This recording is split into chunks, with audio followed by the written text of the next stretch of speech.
World, one of the best pioneer institute, Sir Education happened. Indian Institute of Technology, Kharagpur. Sir completed his M.Tech in Computer Science and Data Processing. Sir completed his PhD from Indian Institute of Technology, Madras in Computer Science and Engineering. His research area is data processing, computer vision, machine learning, algorithm and data structures, and theory of computing. Here some of the things I want to take it as a special notes that Sir, one paper is binary 3D matrix under microscope a tomographical process. Another paper is reconstruction of 3D bi-level image for 3 projections with periodicity constructions. His another paper is image sharpness measure for blurred image in frequency domain. These are the papers which the still research scholar are following for doing their PhD. Another one best paper is no reference image contrast measure using image statics and random forest. Sir having another one paper in novel digital watermarking scheme for data authentication and copyright protection in 5G networks. In recently, Sir conducted one IEEE conference and workshops in his institute, and he is the convener of that programs. With these words, I want to welcome our esteemed guest. Thank you all. Thank you. Thank you.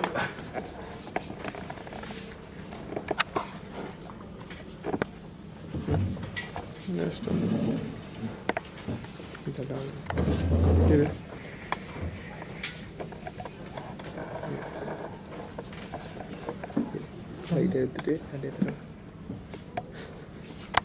ഷാനിയിൽ വെക്കണം.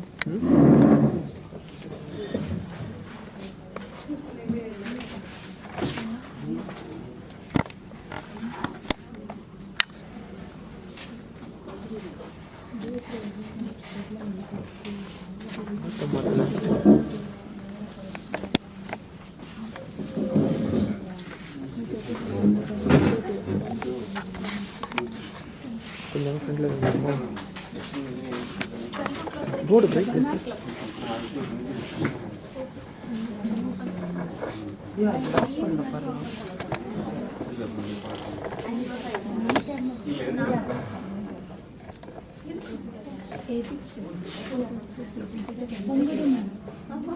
எதுக்கு நான் இன்னும் வரைக்கும் time இருக்கு.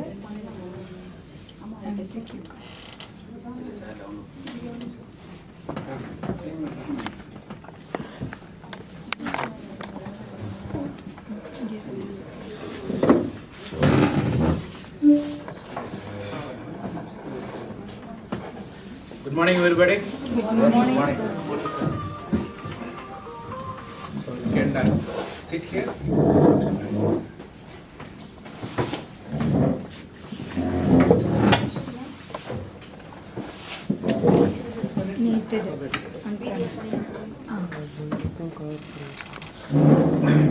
Okay, let us try to understand each other first. So, I myself, Dr. V. Masilamani, I am teaching computer science fundamental subjects. Along with that, I teach computer vision, machine learning, artificial intelligence, image processing, and some other subject like graphics and all that. And I do research in computer vision, machine learning, and image processing for the last 15 years for my PhD. So including PhD, 20 years. So today I'm going to talk about the application of computer vision in Industry 4.0. Right? Before that, let me try to understand you all in short. So how many of your students? Raise your hands. Scholars. One. Right. So being PhD by now? From your sir. Full time. Yes. Right.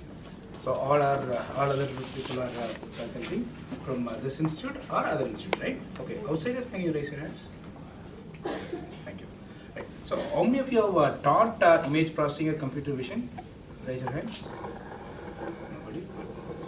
So whatever I say is correct. You cannot reject that. Right.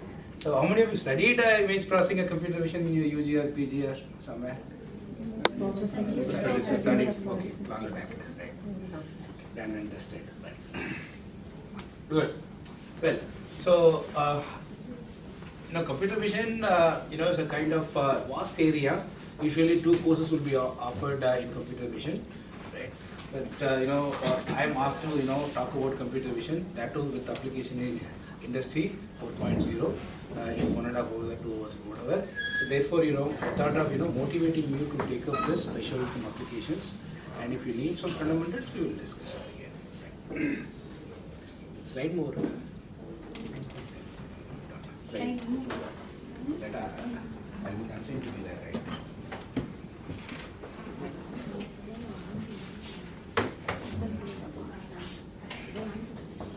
Shall we help you? It's okay. I can stand here. Right. So this is the overview of today's discussion. First, we will see what is Industry 4.0. Then we will see what is computer vision. What is computer vision? What is not computer vision? That difference we should know. And then we will see some close related areas like AI, ML, CV, DIP, right? How they are different, how they are related. That we will see. Then we will see a brief history of computer vision, how it started, how it is evolving, how it will be there in the future. Then we will see some of the applications of CV in general, and we'll also see how they are related to Industry 4.0. And we will see some of the computer vision projects that we have done in our lab, computer vision and machine learning lab, called CVML lab. Then typical topics that are expected to be covered in computer vision, we will see. Right, if time permits, some of the topics we'll look at. Okay, so first question, what is Industry 4.0? So you have listened to speakers for the last 3 days, right? 3 days or more? 3 days, right? So by now you should know what is Industry 4.0. You can make mistakes, right? If you read 2 standard textbooks, right, and if you try to find out what is the definition of Industry 4.0, you will see different definitions, isn't it? Right. Therefore, we can also make mistakes, or we can be different from what other people say. Nothing wrong. Automation of systems. Automation of systems. Okay. Anything else? Bringing AI to industries. AI to industry. Anything else? To provide sustainability. Sustainability. Okay, that's a part first. Right. Okay. Let us see, my version of Industry 4.0. My laptop display was good, but are you able? Oh, because I am standing close by, right? Is it? Display problem. Is it blurring?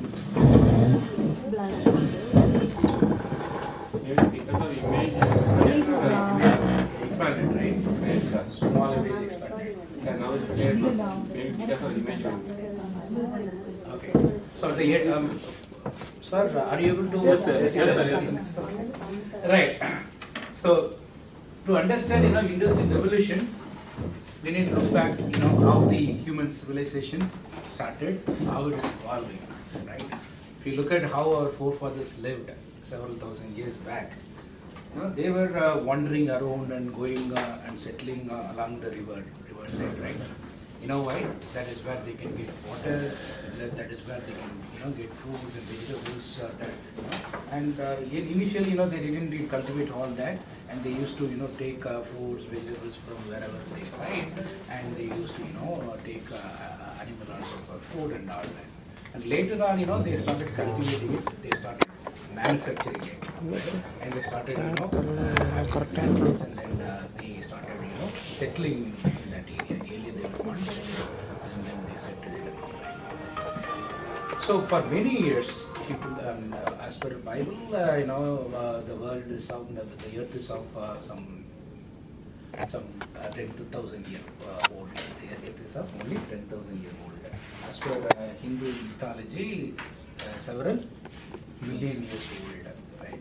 But if you look at science, also they say there is no proper prediction for the existence of the world.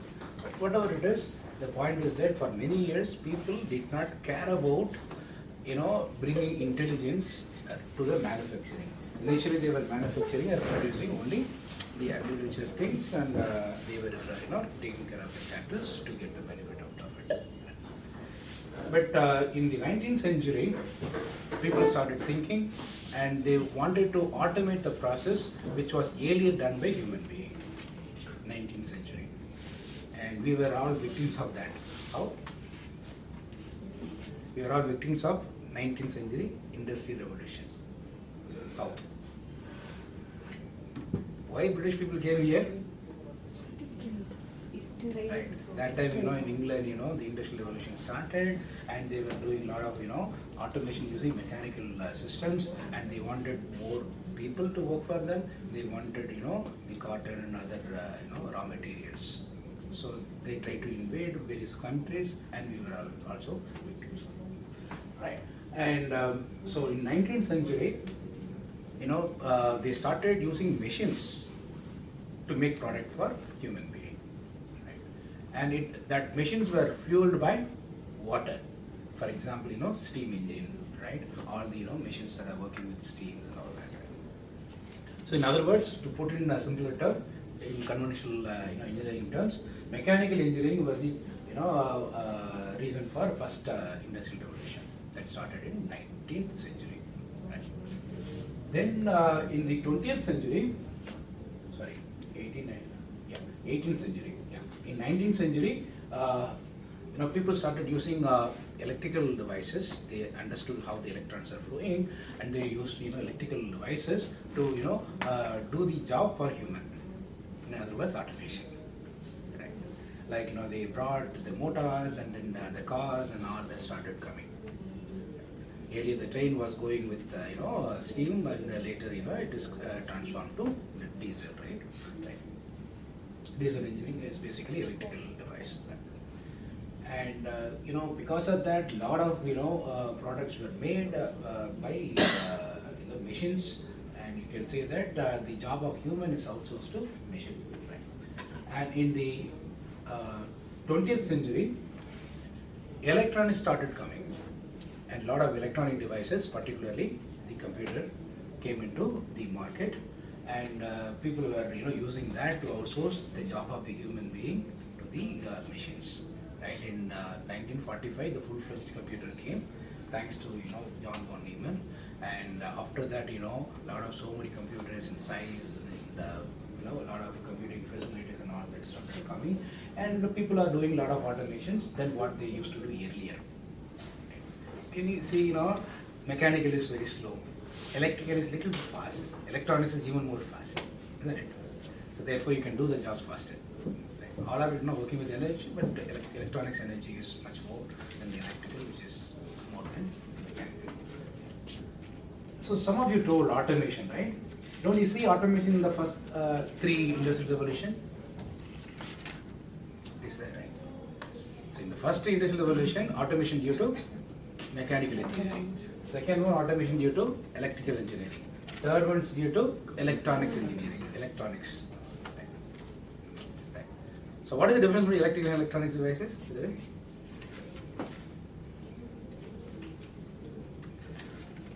Can make mistake.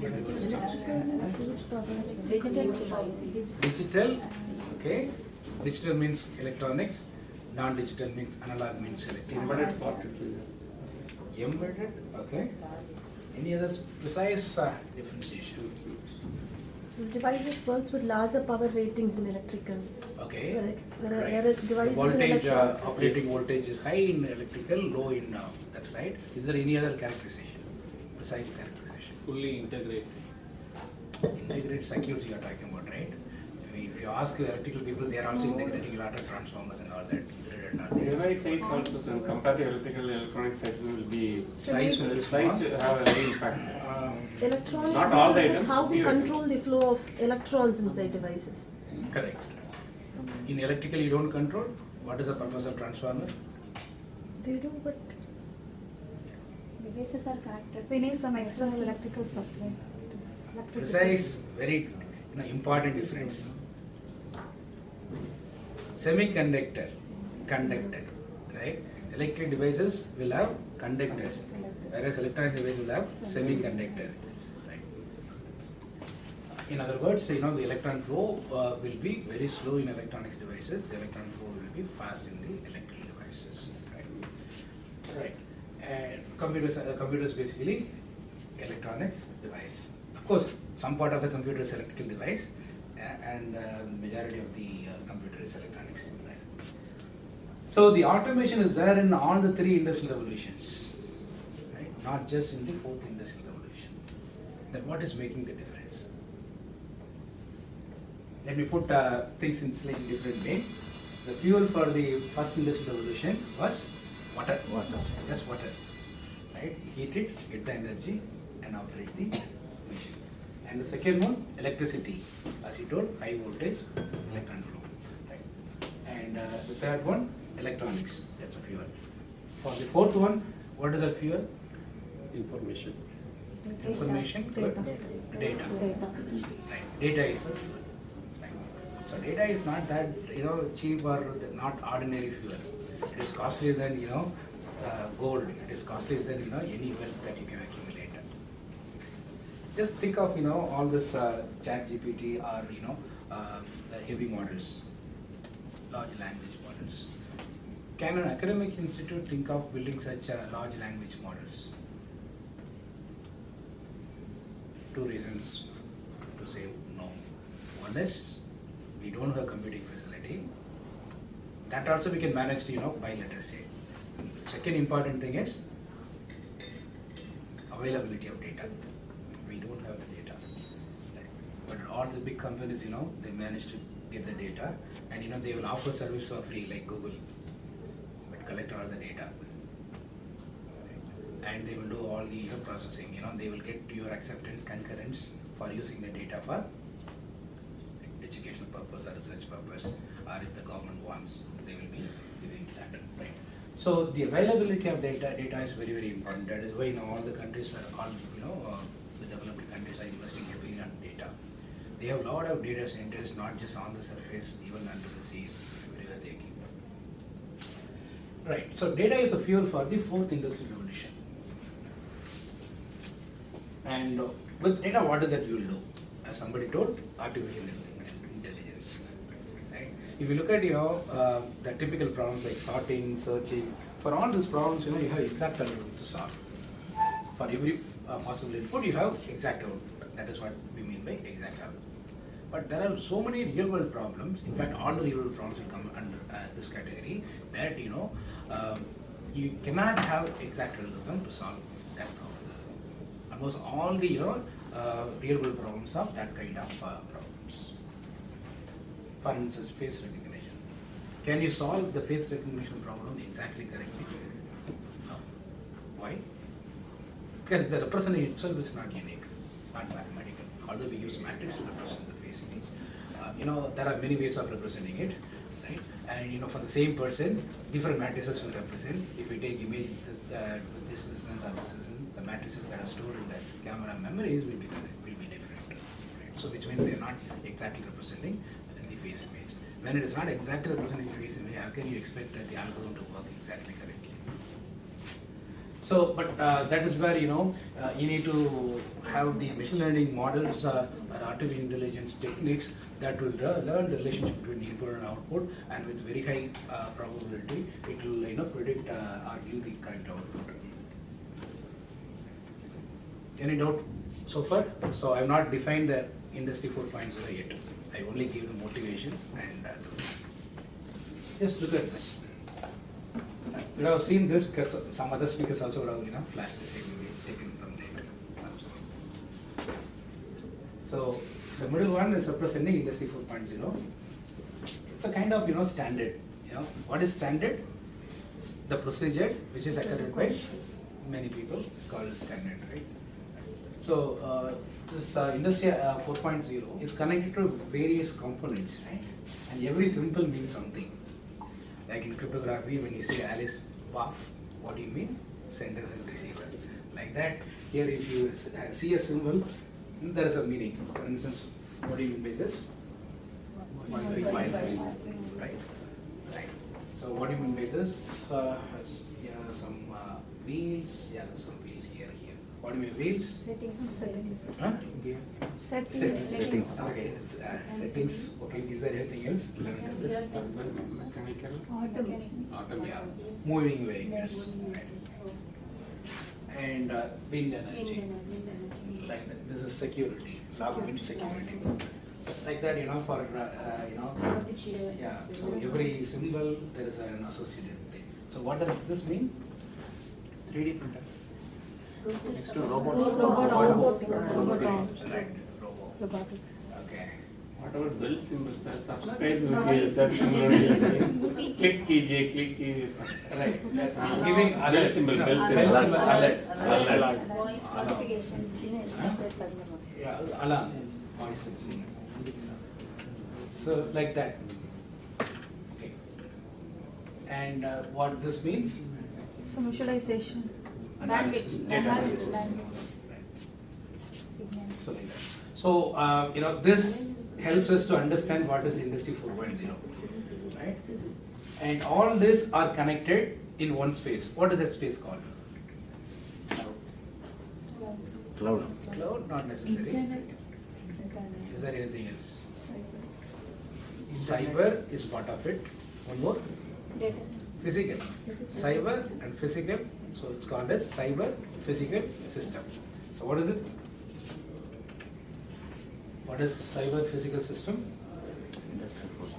So you have all these blocks: computing, storage, actuator, communication, sensor. To put in different perspective, you consider everything in the world, whether it is living being or not living being, right? And make them smart. Whether it is living being, non-living being, you make them smart. What does it mean? Human being or any living being will have their own intelligence, fine. How do you make non-living being as intelligent? And the fans were there, even in the third industrial revolution, right? All the electrical devices, electronics were there. But they were not intelligent. Now you can have the intelligent fan, smart fan. What do you mean smart fan? You can operate the fan from outside the home, anywhere, right? And similarly, the lights were already there, but they were not smart. Now it is smart. Not all lights. You can, give the intelligence to the lights. Right? So like that, to the devices, if you give intelligent, it's called as smart devices, right? And you connect all these smart devices, whether they are living or non-living, and you exchange the information among all these devices and try to solve the unit problem. This is what cyber physical system means. Why not call it a physical cloud system? Why you go for the word cyber? Physical, Right. yeah. So cloud is not a necessity to make But it. I agree. A physical cloud system. No. Some physical system will be there. Okay. We maintain some data. Through cloud also we have something. When we say physical, right, human being, non-living being that are there in the physical world. So what is the need of cloud? Of course, we can use cloud. Without using cloud also, you can make cyber physical system. Internet is sufficient. Okay. Connectivity is Simply virtual. Cyber. no. Hyper. Okay. What is the definition of cyber? Cyberspace, digital space. Digital space. That's it. If you use computer, if you use any electronics devices, it is called as cyber. Right? So my point is that even without using cloud, we can still make cyber physical system. But using cloud is better because you don't have to invest. The concept of cloud is that you don't have to buy anything for using it. You can rent it. That's a concept of cloud, right? Well, so that involves all these blocks. Let us take computing. Computing is the one which is doing solving the problem, right? And storage. The storage can be in cloud or in local server or in the local LAN and whatever. And what is sensor and actuator? They are in different color. To differentiate what is cyber from physical. So sensor is a physical device. It can be a camera, it can be microphone, or it can be any other temperature sensor, fire sensor, whatever. So what is actuator? Can perform any task like arms. Arms. Arms. Mechanical arms. Arms will not perform task on its own. How You need to- to control it using control unit. So actuator is the mechanical portion, right? Which will be controlled by the control system, and the control system will take the input from the computing algorithm, and the computing algorithm will take sensor input, right? For example, my brain is computing unit, okay? My eye is sensor, right? My eye will capture the image and send to the brain. If somebody is going to hit me, my brain will order to my hand to block, right? So the same thing is happening here. And some are working in the cyberspace, some are working in the physical space, and the actuator and sensor are working in the physical space, and other three are working in the cyberspace. Make sense? Of course, there are a lot of issues with respect to every block. For instance, in the sensor denial of service issue may be there, and some spoofing may be there. Breaking it or hiding it, right? Or using it, unethically. These are all possible. Similarly, in computing, when you run the program, there's a possibility of leaking the information. Right? And the other issue is that the computing will result in some erroneous output that may not be controlled. And sometimes the algorithm will run for a long time, and that may be an issue. And timeout error and all that may come because of that. And the storage, as I told, you can store it locally or in the global. And the issues with that storage is that somebody can go and modify this, right, without any permission. And similarly, the issues with actuator is that without authentication also, somebody may try to manipulate it. And these are all some issues. And the cyber physical system, we have this. So is it okay to say that cyber physical system is industry 4.0? Technically yes, but if you tell some layman that industry 4.0 means cyber physical system, he will not understand. Then how do you make him understand? Creating the smart world using data, right? When I say smart world with all the living and non-living objects that are connected in cyberspace. Right. But I am a researcher in computer vision, not in CPS. So what is the role of computer vision in Industry 4.0 or in cyber physical system? Go back to the previous one. This is a slide which is giving the complete perspective of Industry 4.0 in terms of cyber physical system, right? So where the computer vision comes? Sensor. Sensor is only talking about the camera. Computing must contain cost. These two. Right. So whenever your algorithm or computer is using image, you can say that it is a computer vision.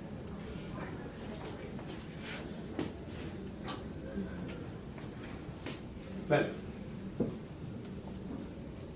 so you take this block as computer vision, and this is a cyber physical system, meaning it's an interconnection of objects living and non-living, and from there you take image and give it to that. So pixels is a representation of image. And computer vision system will diagnose any fault in the cyber physical system, or it will do some analytics and predict something, right? When you detect something or diagnose something, and suppose some issues there in the prediction, and that may be due to the image that is taken. So then again we'll process the image, and then the processed image will be fed into the computer vision task, and then it will keep on going. So image is pure, perfect, then only the cycle will happen. These two parts will happen. Suppose the image that is coming here is not good. How do you know whether it is not good or not? Of course, you can check here image quality, and then you can, even if the image quality is good, it's not that it's going to get properly. So therefore, there is another way.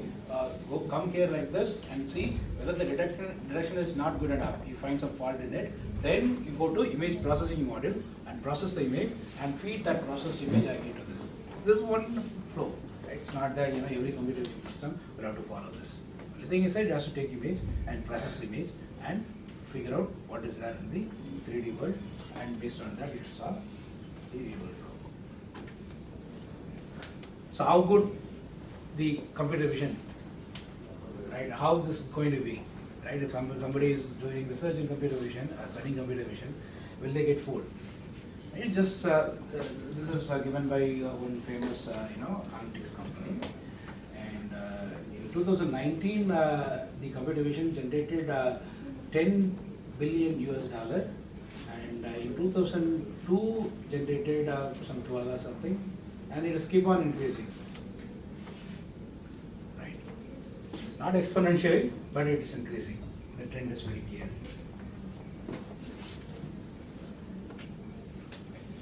So motivation is clear. So what is computer vision devices? It is called as computer vision, right? So just replace the eye with camera, replace the brain with algorithm, computer vision algorithm. That is learning. And yeah. For example, here for the clustering and this part is doing, now giving the food without any category, it will give the this is apple, banana, like that. Clustering, it will not give apple, banana, it will only group them. It group them, yeah. No, Names and similarity will group them. How it's differ from the computer vision system? That is also computer vision. Clustering is also computer vision. Then if you take a map, ML, A, ML, DL. I'll come to the difference. Okay, sir. We'll clearly define already.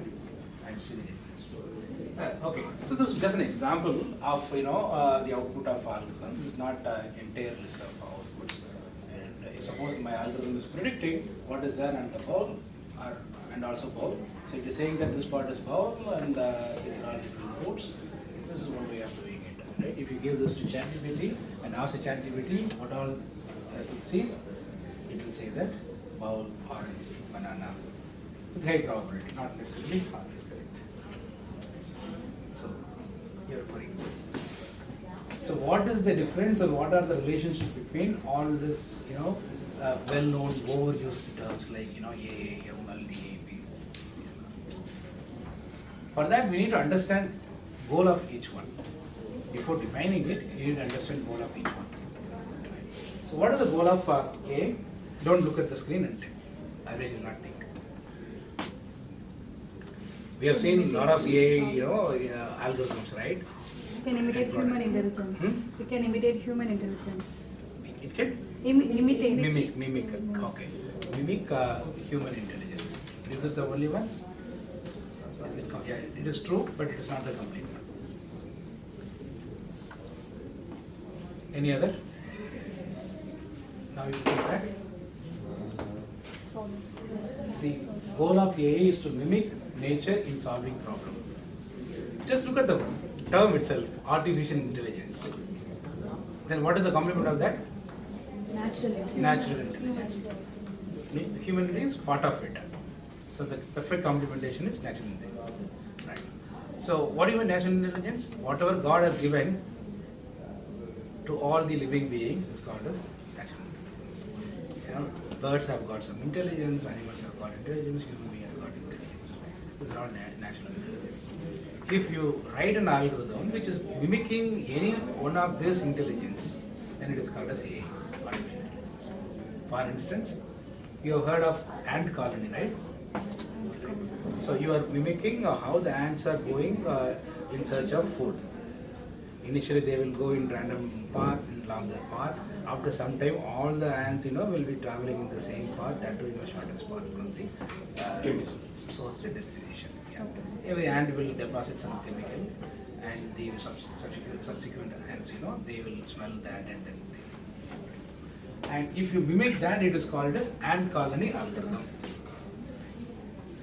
And there is something known as particle swarm algorithm. What does we mimic that? How the birds are flying to go to their place or to search for food or whatever, and that is called as even cat algorithm is also there, right? Mimicking how the cats are moving around to catch its prey, and that is called as cat algorithm. And DNA computing and DNA algorithm, genetic algorithm. These are all mimicking natural algorithms. Right? So come to this ML. So now whatever he told is basically ML. Mimicking the human intelligence is what machine learning is. So then immediately we can say that ML is proper subset of AI. AI covers all the living intelligence, right? But this covers only human intelligence. Well, so AI ML is clear. Now let us come to DIP. What is DIP? Digital image processing, and you keep digital camera and take images, and then if you do processing, it is called as digital processing. Right. And then, there are 3 types. One is low-level image processing, middle-level image processing, and high-level image processing. For low-level image processing, input is image, output is also image. For middle-level, input is image, output is some features of image, like edges, segments, and all that. Whereas for low-level image, what will be the output? Some image will be output, right?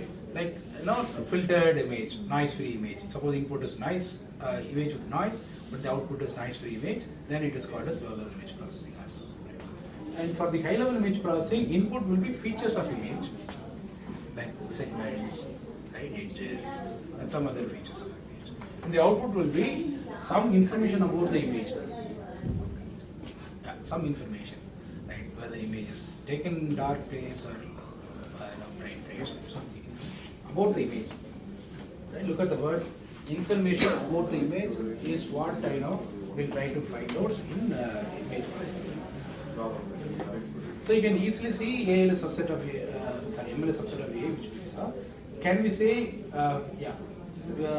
we basically say DIP is a basis for CV. Meaning without DIP you cannot have CV. So what is CV? So definition is given here. So given the images of a scene.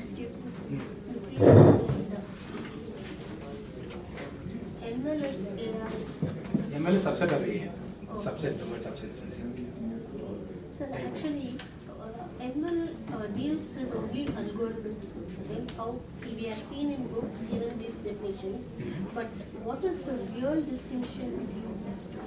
AI ML. AI and ML. AI versus ML. If some algorithm is mimicking any natural intelligence, it is AI. If the algorithm is mimicking only human intelligence, it is ML. Only learning. Mimicking, We have another set of mimicking means, solve problem solving technique will be learned. Mimicking, we mean, only learning. Learning the way of solving problems. See, as human being, we solve problems in some way, right? If that is mimicked.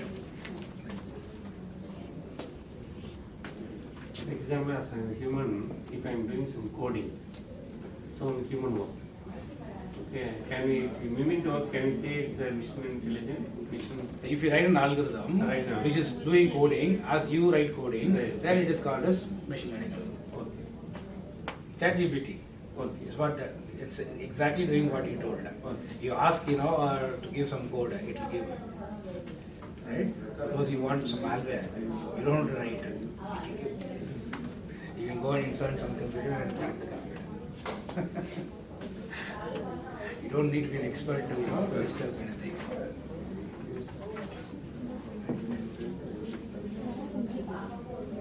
Any query, ma'am? Ma'am want to conduct a workshop on GPT, that's why I'm thinking she got it. Okay. Next year, Any other query? Well, see, let us try to understand the definition of computer vision and then we connect that with image processing. Given the set of images or a single image of a scene, finding the information about the scene is called as computer vision. So what is the input for computer vision algorithm? Image. Image or images? Of what? Images.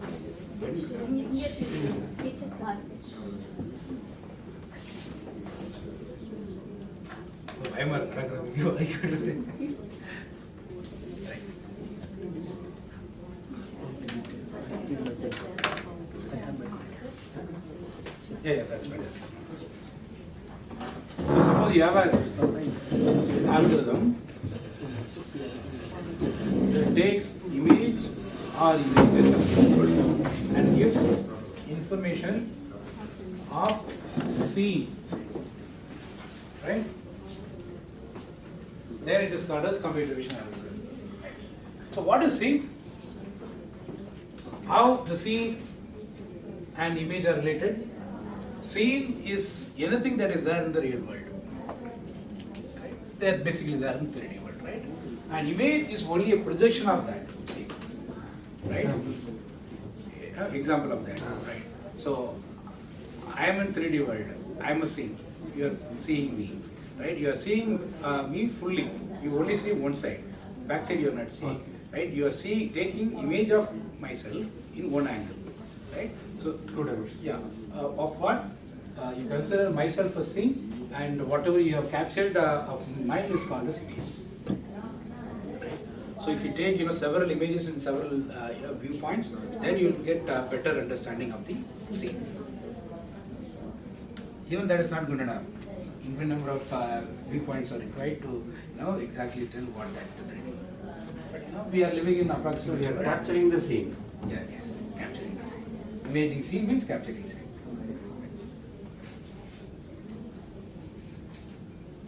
Right. There's a huge difference between image and scene. I don't have much time, but still I tell the story.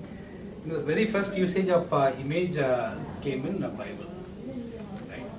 And it goes like this: God created man in His own image. Right. So you can understand, God is scene, human is image in this context. So there's a huge difference between God and human, right? That much difference is there between any object in 3D world and the image of that you capture through camera. Which means what you have is very less in terms of image, but the 3D object, the scene will have a lot of extra information. Right. Example, sir. Okay. Well, but if you look at any textbook on computer vision or image processing, you will see all the topics same. The content, if you see table of contents, right, you will see all the topics same as computer vision in DAP. But you will see the weightages are varying. In DAP book, you will see 60% of the low-level image processing, 30% of middle level, 10% high level. And the ulta will come in CV. 10% only will be there in the low level in CV, 30% will be there in the middle level, and 60% will be there in the High level. high level. In other words, if you do More extra. more Information. advanced image processing, then it is called as computer vision, to put it in simpler terms. So this is a typical scenario where computer vision is used. You will have a camera to capture the image, and that will be pre-processed, meaning you will remove noise, or you will transform the color space from one to the other, and then you will do some segmentation, and then those information can be stored here, and also it can be given to some machine learning algorithm, which will the feature extraction algorithm, which will construct the feature vector, and that features will be given to prediction algorithm that will predict what the given image is. Right? This is a complete flow. Right? And the storage will be, storage will be used by any one of these components or all the components. Right? And into the storage, some information will flow, and from the storage also, information will flow to the blocks. Make sense?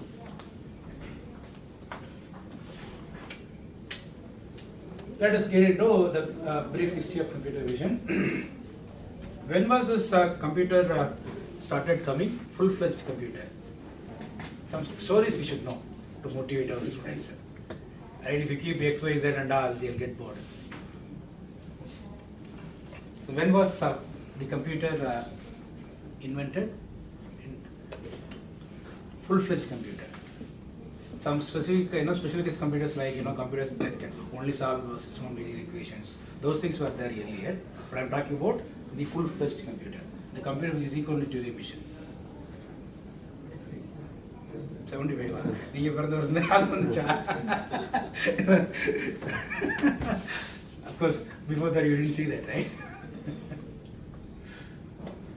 Any other guess? 1940 somewhere. But Alan Almost Turing, true.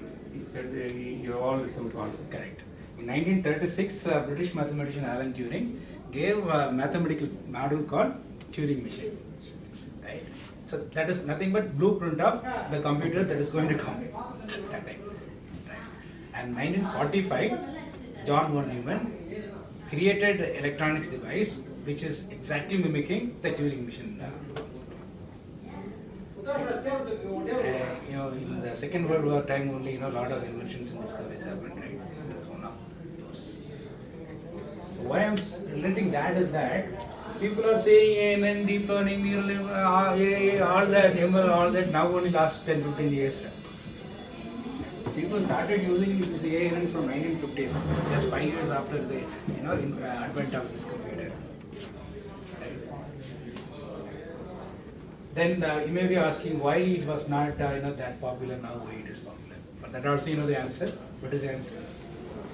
Because the revolution happened in the internet and embedded system, storage But system. it's not a big issue.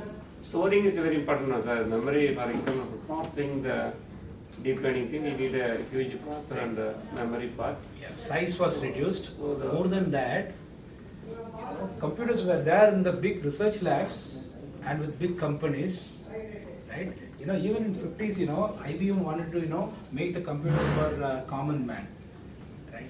And the CEO of that company told that if I make computer, only 2 or 3 guys will buy. Why should I make computer? Like that he told. Which means they didn't see the market from the common man to buy the computer in 50s. And only the research labs and big organizations they used to have the computers. And they are not computers like this.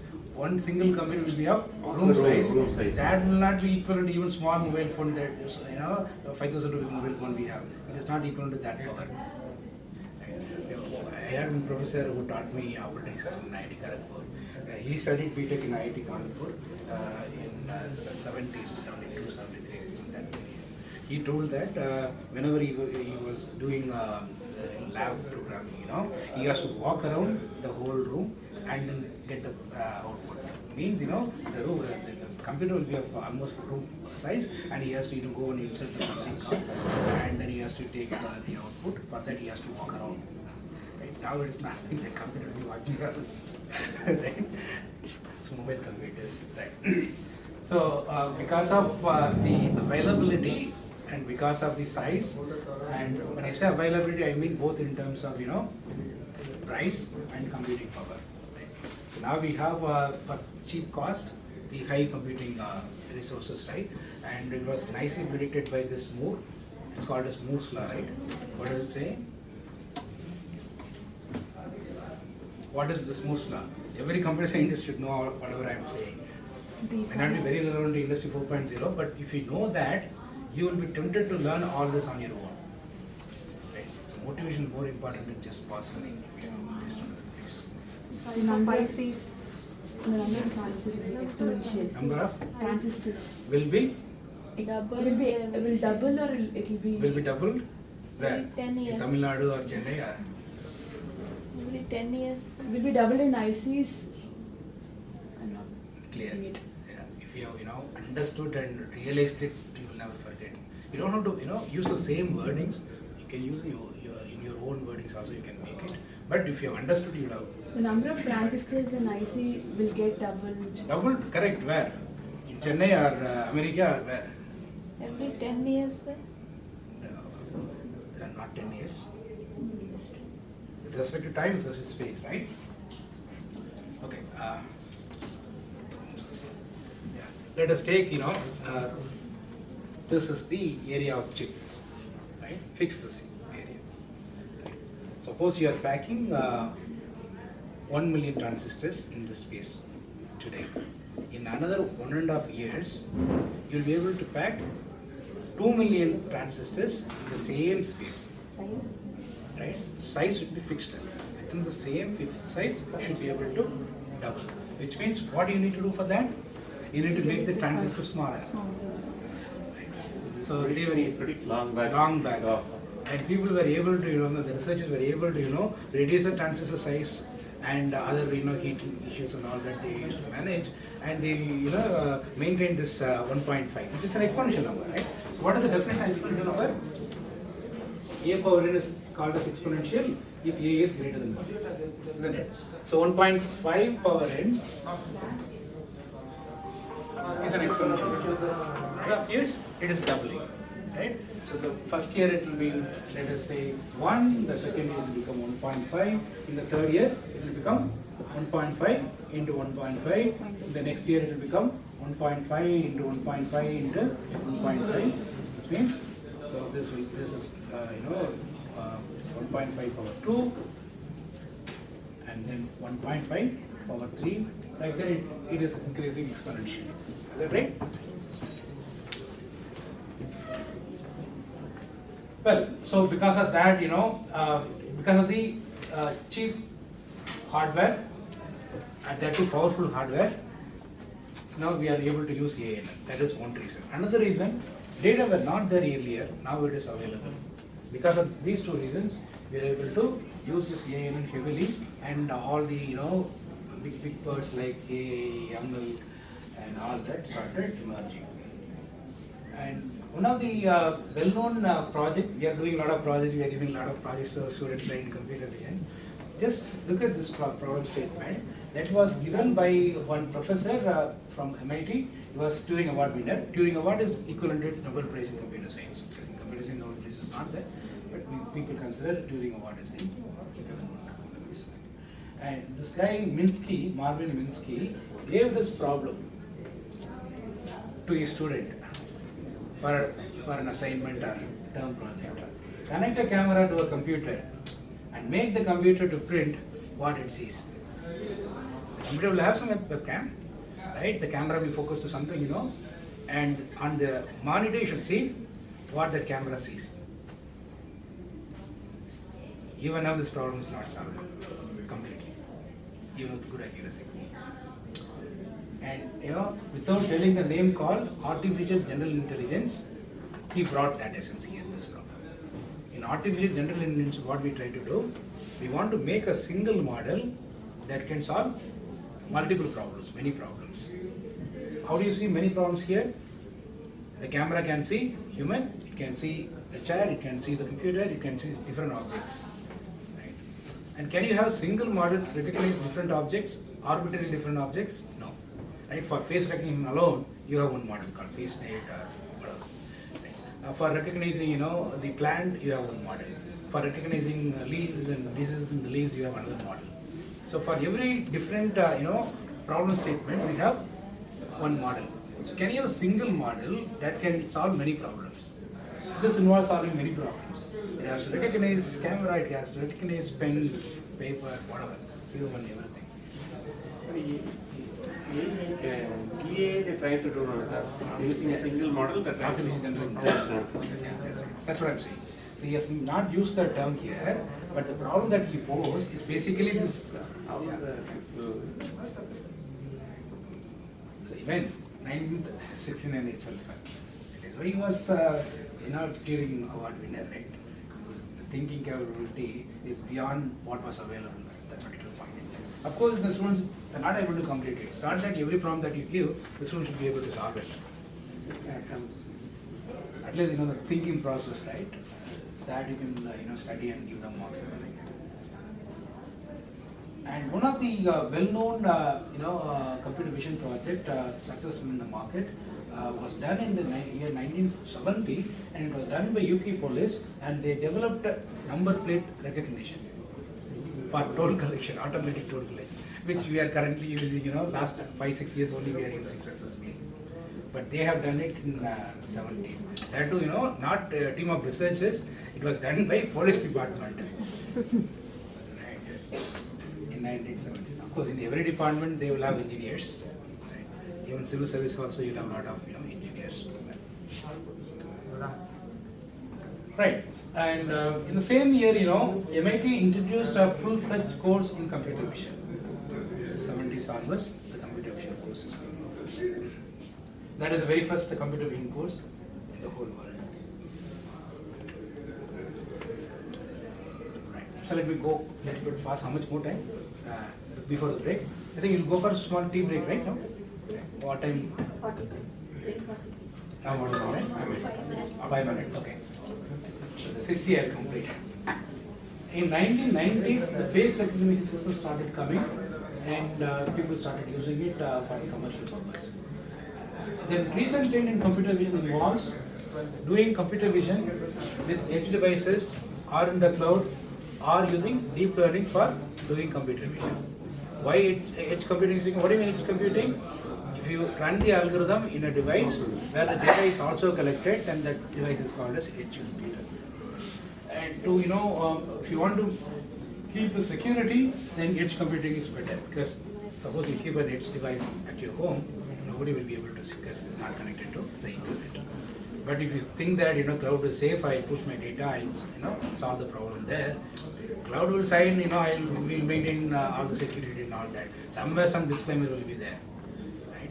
And always, you'll be at risk, your data will be at risk. The factors accelerating growth of computer vision, as we just discussed, the availability of large data, main one, and the availability of cheap computing power, that too, very good computing power. Yeah, so availability of dedicated software. What I mean, dedicated software, the computer that was invented by John von Neumann is basically general purpose computer, right? Meaning you can run any algorithm on that. And the hardware, will take care of adding numbers, multiplying numbers, and shifting numbers, and comparing numbers, those basic things. But nowadays we have special purpose processors. The chip will only do convolution. The chip will only do correlation. The chip will only implement some machine learning algorithms. Right? So what is the difference between general purpose computer and this? This general purpose computer will be very slow. Whereas a special purpose computer will be very fast because it has got dedicated hardware only for that particular operation. Right? If you want to use general purpose computer, any complex operation should be divided into basic operations. What are the basic operations? All the operations that are supported in assembly language, like addition, multiplication, division, those things, right? So the dedicated computers are, fueling the growth of computer vision. And also there's a need, mother of any invention is what? Necessity. Necessity. Right? During Second World War, we got a lot of, inventions and discoveries because it was required. There was a subject called operation research. How many of you studied? It was born in battlefield. Yeah, now it is not there in the curriculum, right? It's not there. Yeah, it is not there in computer science. Even electronics also it's not there. I don't think even math people will study that. Data science is only subject. Still remaining, right? Operating systems. Maths department faculty handle the subject. But is it offered in your institute? In Tyagaraja College, 2006. We call it as resource 2006, 20 almost 20 years back. Another Another name. era. Resource management techniques, sir. They now call the paper as resource management techniques. And rarely they'll offer it as elective. Okay. Right. So that was born in battlefield. How? They used to have a lot of items to transport, and also to including food items and war items, all that they had, but they didn't know, how to optimally distribute it, how to optimally transport it. And so there was a committee formed to understand and to give the protocol to manage all this. Then the subject called operation system. So there is a need for computer vision nowadays. Why? Quick answer. The robotic engineering, right? Robots are everywhere. Drones, robots, and all that. And in robo, eyes are cameras. The brain is computer vision algorithm. If you remove eye and brain in a human being, whatever you see, that is what you see in robo. If you remove computer vision part from the robo, right? Only actuators and sensors you will have. Right? So therefore, for all this autonomous, vehicles, or for doing automation with the help of machines like robots, drones, you need to have computer vision necessarily. See, automatic car. If you want to build automatic car, you need to detect, what is going in front of you, what is the signal, whether it is red or green. So many things you need to find out, and that can be done using computer vision. Maybe we'll break for tea and then we'll come for the applications.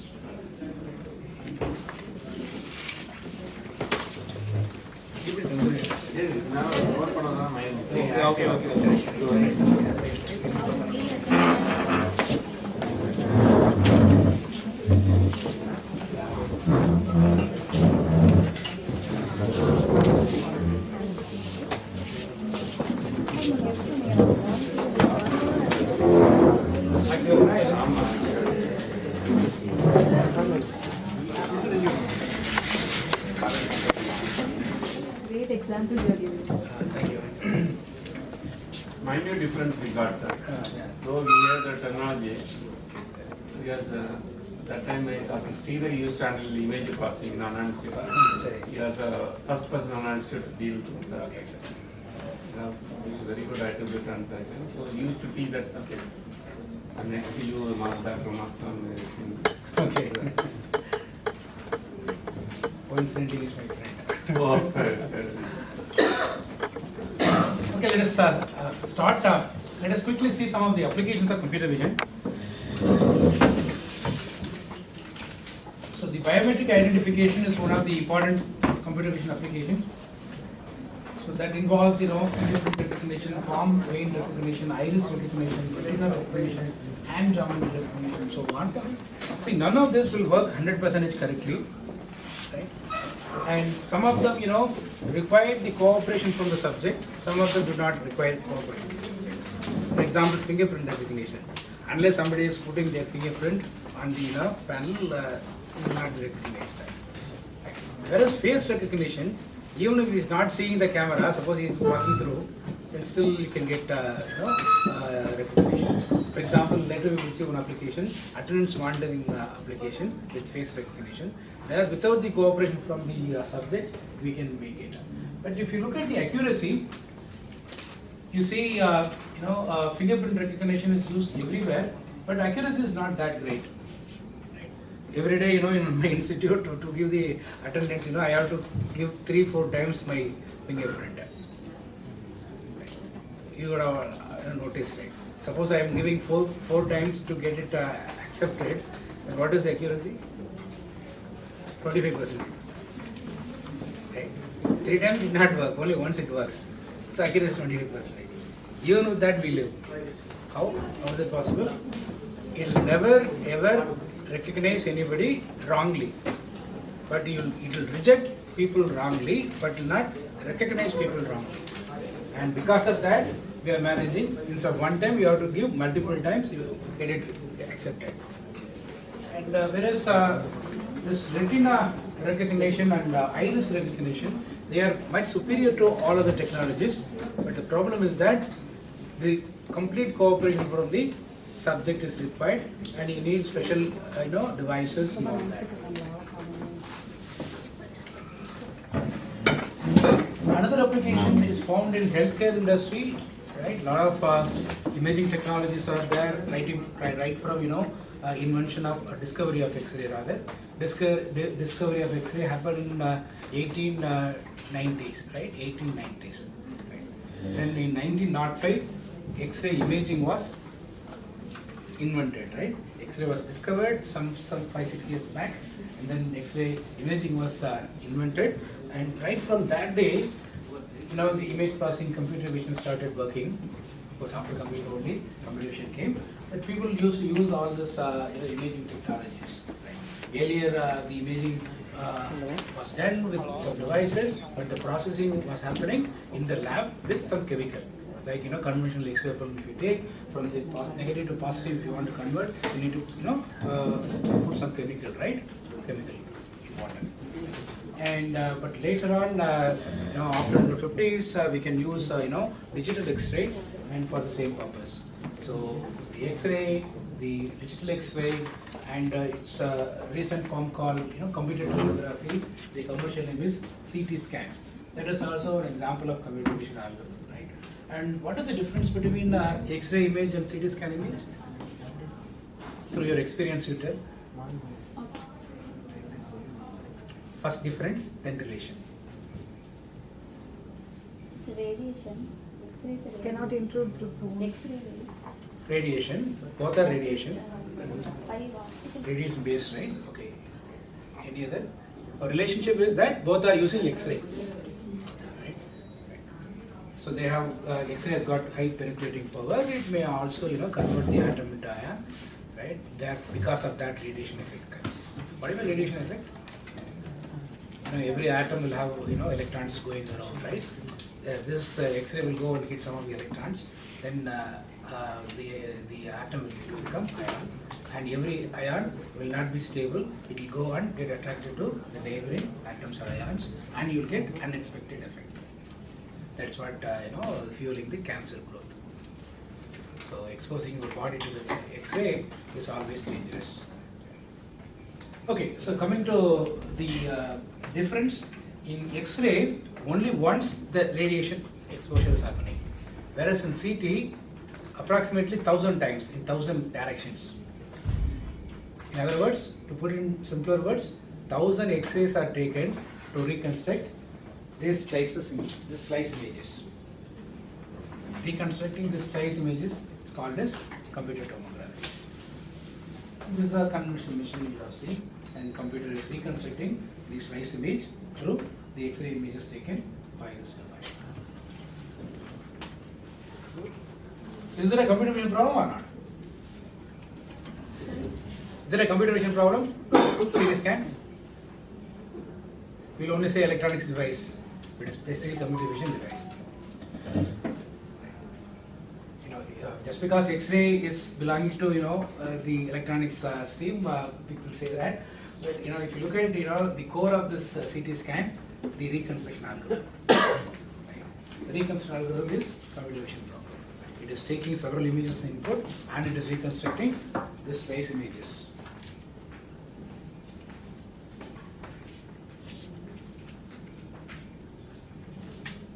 Right, and this computer vision is also used in industry for automation purpose.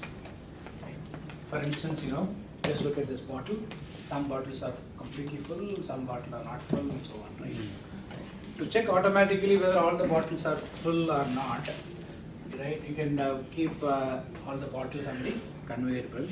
As it's moving, the camera will capture image, and the captured image will be sent to the computer. The computer will find out whether the liquid is full or not, and if it is not full, then it will send the message to control unit. The control unit will operate this actuator which is fixed with this conveyor belt, and that will push that particular bottle with less fluid in it, right? To different. You can see the automated system is never is happening. Mostly it's full and packed properly.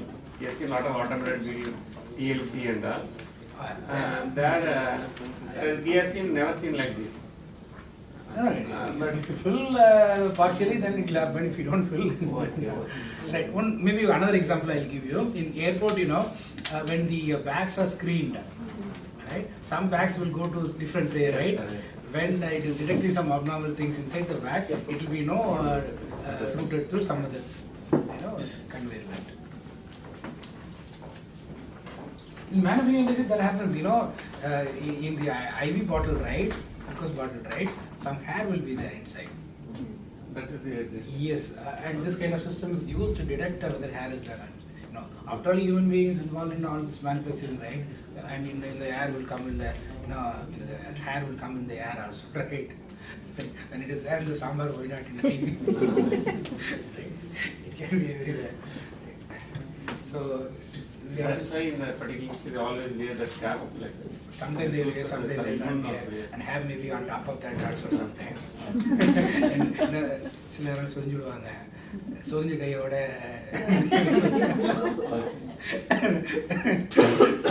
take it in wrong sense.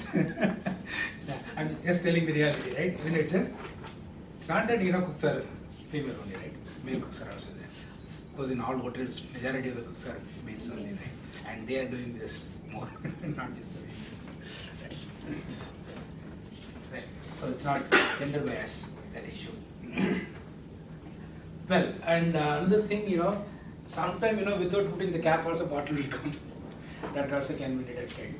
Sometime, without putting the label also it will come. That can be detected. Sometime, expiry date would have already crossed, such label would have been pasted, and that can also be detected. So all these are computer vision problems. So quality check, quantity check, check for label, check for manufacturing date, dimension measurement, like whether it is full or not, counting number of objects in a particular basket. Sometimes you do the packaging, in the basket you put number of objects. If it is put more or less, you can detect it. And of course, the self-driving car is also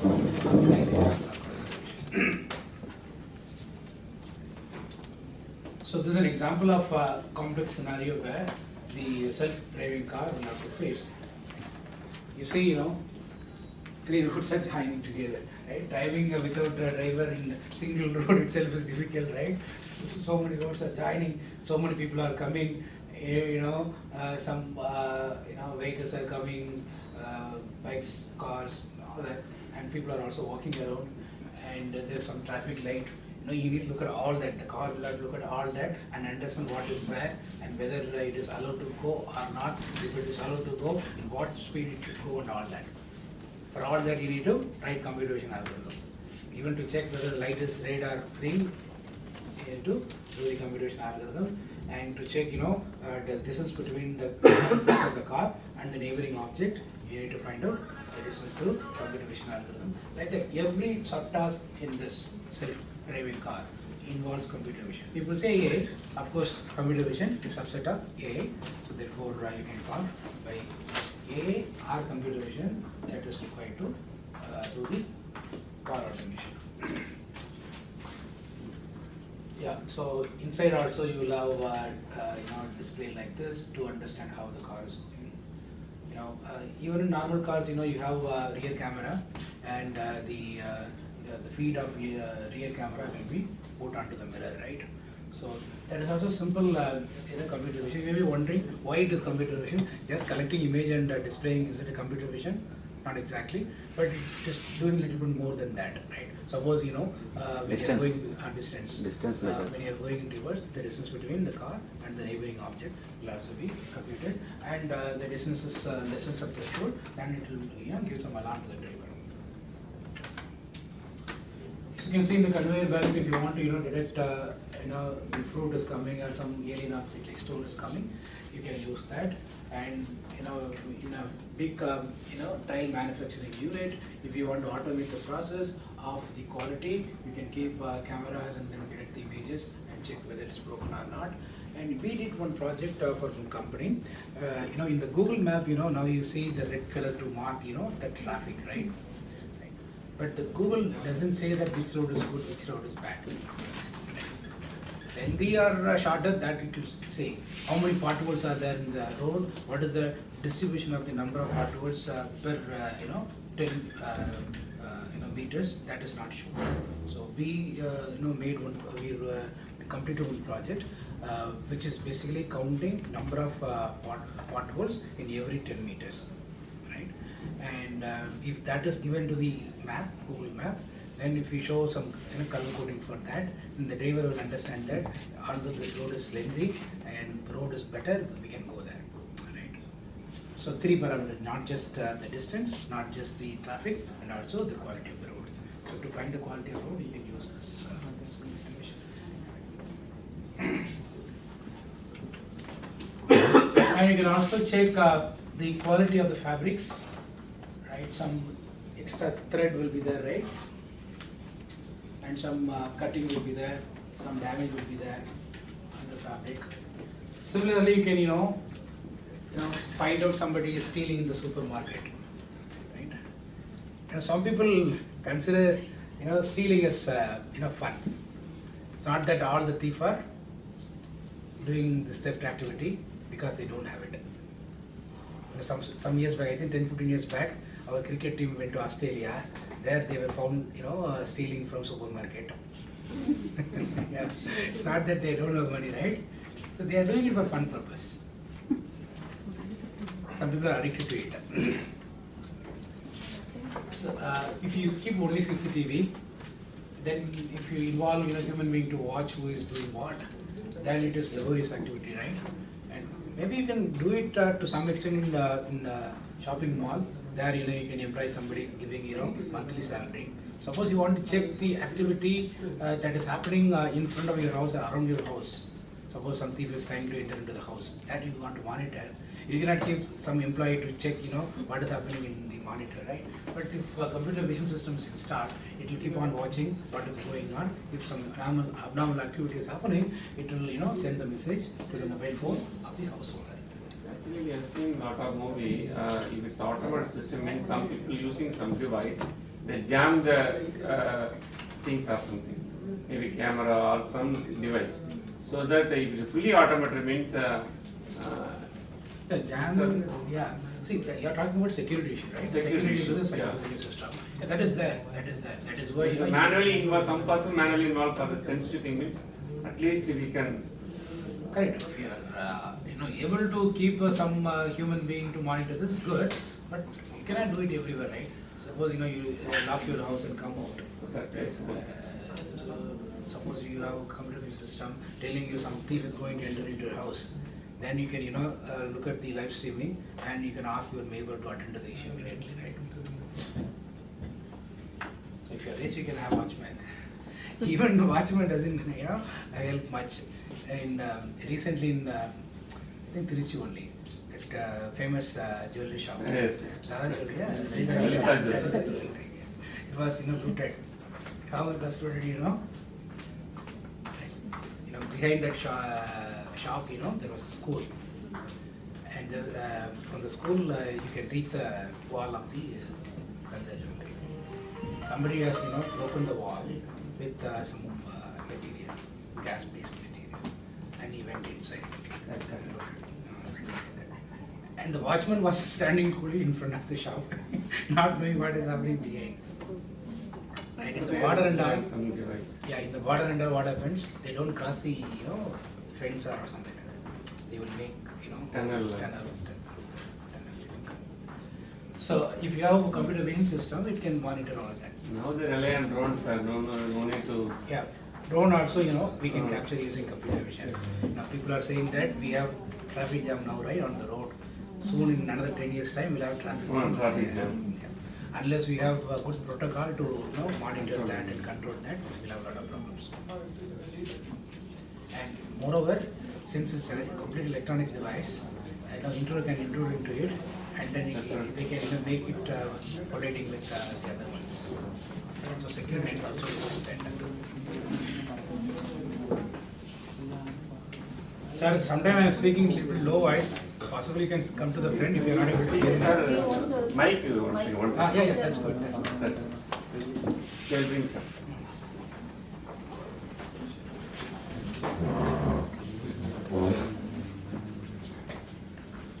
So this is what I told about, detecting thief. If somebody is coming to the house, the camera which is fixed on the door can capture him and recognize whether he is a thief or not. And then once it is detecting a thief, then the message will be sent to the house owner who is remotely available. How it can identify somebody is thief or not? Any guess? Suppose the house is closed, right? If there is a motion inside the hall and human is detected, is it not an indication that he is a thief? Because we locked the house and came out. Somebody is there. Suppose house is still locked. Somebody is moving around in the corridor. If watchman is, it's not a problem, right? We are worried about people who are not able to watchmen. Like our assassin's. Maybe you are about to have watchmen. Watchman is not there. Depending on the house, suppose I have common wall and gate and all that. So I keep camera focusing on the portico. Then the delivery boy will not jump over the common wall, right? People do. Inside the portico. Camera monitoring. Recently, we have seen some of the video. Some people wear the mask, okay, and fully covered by the helmet and throw the spray on that camera and start looting how the computer vision can be sorted out. Yeah, he cannot fly right. So he has to come. He has to walk to the particular place, right? And his look is very different from normal person's look, right? So in my setup, I made the system for my home purposely. You made it, very good. I have not installed it, but almost completed. We have portico, right? And we have gate, right? If somebody is moving around, walking in the portico, he is a thief. Suppose we have gone and tripped up, and somebody is walking in the portico, and my camera is capturing and telling me that somebody is walking in the portico. That's a clear case, right? So it is specific to the the particular environment. If suppose you are living in a flat or an apartment, there people will be walking in the corridor and they will not be thief. In that case, you have to make a different modeling. It's not close in data problems. Open it. So my point is that even if it is not detecting all the 100 feet out of 100, if it is detecting some 40-50 feet, that itself is great. That is much more than what our police department is doing, isn't it? So something is better than nothing.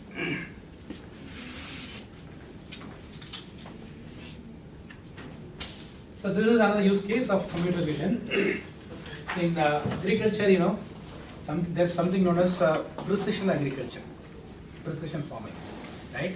You apply the pesticide to the place where it is really required.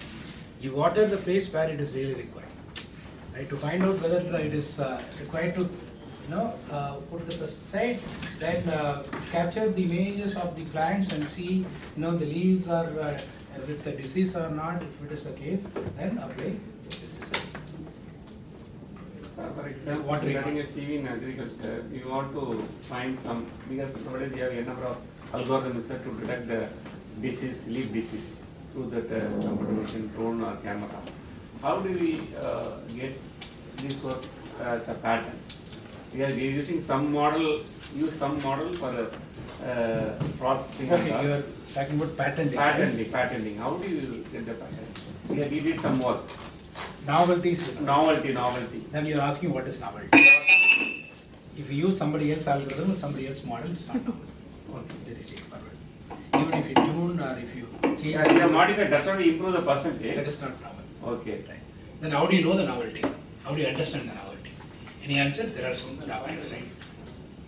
If some result, optimization in result, some accuracy changes. Some equation changes. Accuracy or a size, like some optimization in result. Obviously, accuracy will change, otherwise you will not publish, right? Yeah. Otherwise, we can optimize the other model itself. Yeah. Some When you say improvisation. optimization, Some improvisation. you have to take modeling of the system, and you need to write your own optimization algorithm, and that should give better solution than the existing solution. He's talking about modeling the system and solving it with your new algorithm, right? Not somebody else's algorithm. Using somebody else's model is somebody else's algorithm. You add some part, okay? That is You can give see, your own name, no? so today you are wearing this shirt, tomorrow you are wearing another shirt. Your personality will not change, right? Like that, if you change slightly, that is what is the difference. And don't mistake me, he is my close friend for many years. Therefore, some informal way of discussion is there.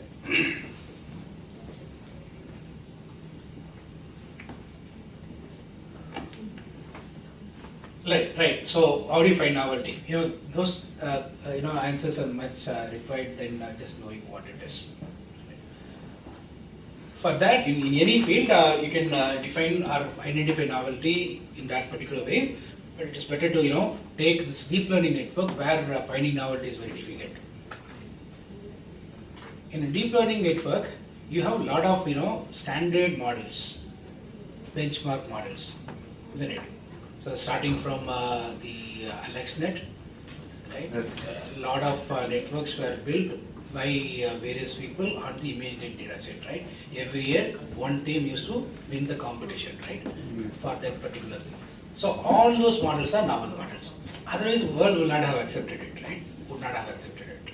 Right? So what is the difference between GoogleNet and EfficientNet? What is the difference between MobileNet and GoogleNet? Like that, you figure out. That sort of difference is required between your model, any other model that is already there. Make sense? Right.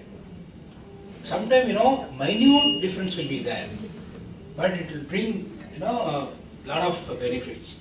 I don't know, about this RCNN and fast RCNN, right? Region proposal CNN, right? And fast RCNN. So change is that in RCNN layer, let's say L1, L2. Some L3, L4 and all will be there. Just take L1 and L2. And the L1, L2 are swapped in fast RCNN. Just swapped. 2 layers are swapped. Right. You are wondering, does it mean that whenever we take a new model, old model and just swap 2 more layers and we can say it's a new one? If you do it with purpose, if you tell the reason behind it, why it works, why it is better than the previous one, right? That intuition, maybe supported by mathematics, then it is novel. In fast RCNN, they swapped it, and because of that, they got very good improvement in the time taken to run the model. Right? What happens in RCNN? First, they segment the image into 2000 segments, and each segment they are giving to some ImageNet model, convolution net. But what these people did, fast RCNN people did, is that first they gave the complete image to CNN, ImageNet model. Complete image, AN only they normally used to give all the inputs. So CNN also you can give, right? The whole Okay. image. Okay. CNN is after AN, right? So you can give complete image to CNN once. Take the output. There you do the segmentation. So the difference is that first you do the segmentation and apply CNN, or you apply CNN first and then do segmentation. So if you apply segmentation first, and then how many times you will give to CNN? 2000 times you will apply CNN onto images. But in the second one, only once you are giving CNN, applying CNN onto an image. But in the previous one, 2000 times. From the moment you tell this difference, instead of saying just I am swapping for this reason, that reason is novel. This is the smallest novelty, change that brought big improvement in the accuracy, in the speed, not in accuracy, in speed. Let us take bubble sort and selection sorting. Right. Both are doing sorting. What is the novelty of selection sort compared to bubble sort? And both are of equally bad. Order squared in this case. Then what is the difference? Largest element, shortest. But if I am a critic, if I review the selection sort, I will say that in both cases, in both algorithms, you are finding the maximum element putting it in right place. In bubble sort, you are finding the maximum the way of sequence of swapping. But here you are finding maximum by conventional way of finding the maximum, initializing with first element and then finding the maximum. Right? So in both, overall logic is the same. In the ith iteration, you find the ith maximum and put it in space. But the process in which you find the maximum is different. That's swapping. Here, comparing with one reference value and the current value here. So like that, you have to give the change in the difference in the process. Right? People will not say that bubble sort and selection sort are the same. They are two different algorithms, which means there is a novelty in selection sort, considering bubble sort as the difference. So like that, what is novel we need to understand in that particular domain by looking at the standard papers in that, landmark papers, not mediocre papers, only landmark papers. And they will say that directly, indirectly, the novelty of the supposed model is. And if they are very confident that people can understand model, they will not say that. Right? If they suspect that people will not be able to understand the novelty, then they will write the phrase like this. The novelty of the model is better. Whenever you write paper, you keep that word. Make sure that the novelty is there and you write that. Well, so we understood the precision agriculture, like finding the leaves with the disease and applying pesticide only to that part of the field. And also you can make a computer vision algorithm to detect various other diseases in the tree also. And you can make computer vision algorithm to find whether the fruit is ripen or not. Can we harvest that or not?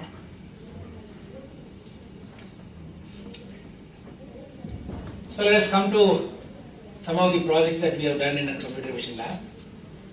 So counting number of passengers. This is the scenario. So what you see here, it's a camera. And it is fixed on the conductor will give account for 20 people only. How come the owner will know 40 people travel? He doesn't have the luxury of keeping some employees to check. If this is there, and it records the entry in every 5 minutes. in a cloud database, which the owner can access at any point in time. Once it's recorded, then it cannot be modified. Right? So if conductor is doing some malpractice, he will be found. Right? So this is used. More thing, Is it even- implemented, sir? Sorry? Implemented, sir? Implemented some. We gave to some company which asked for this. I don't know whether they sold it or not. And many companies, what they do, they see some potential and they make the solution, and then they're looking for customer to buy it. The customer may be another company or bus owners. But in China, it is already implemented. Many buses in China, it is there.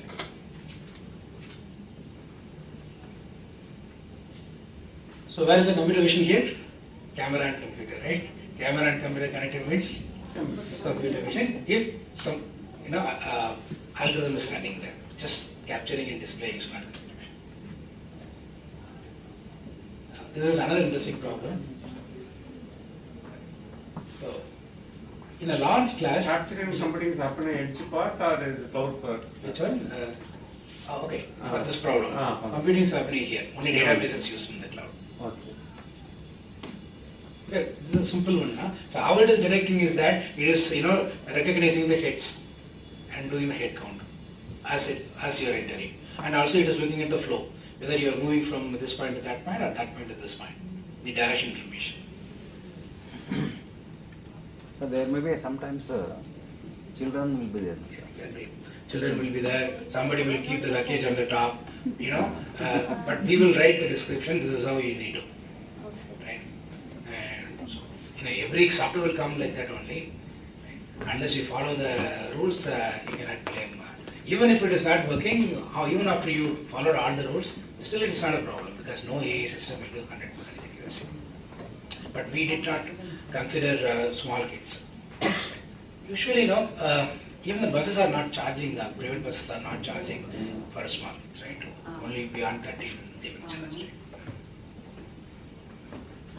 But in spite of all that, you cannot say that our system is working completely correctly. Since somebody is coming with bald head, no hair, then our system will not work. It is detecting head, looking at the hair and bottom. Now, so. Finish now. No problem. What is it? For example, I want to take one single photo of the class. Okay, through some map, I know who are the people present. Through map algorithm.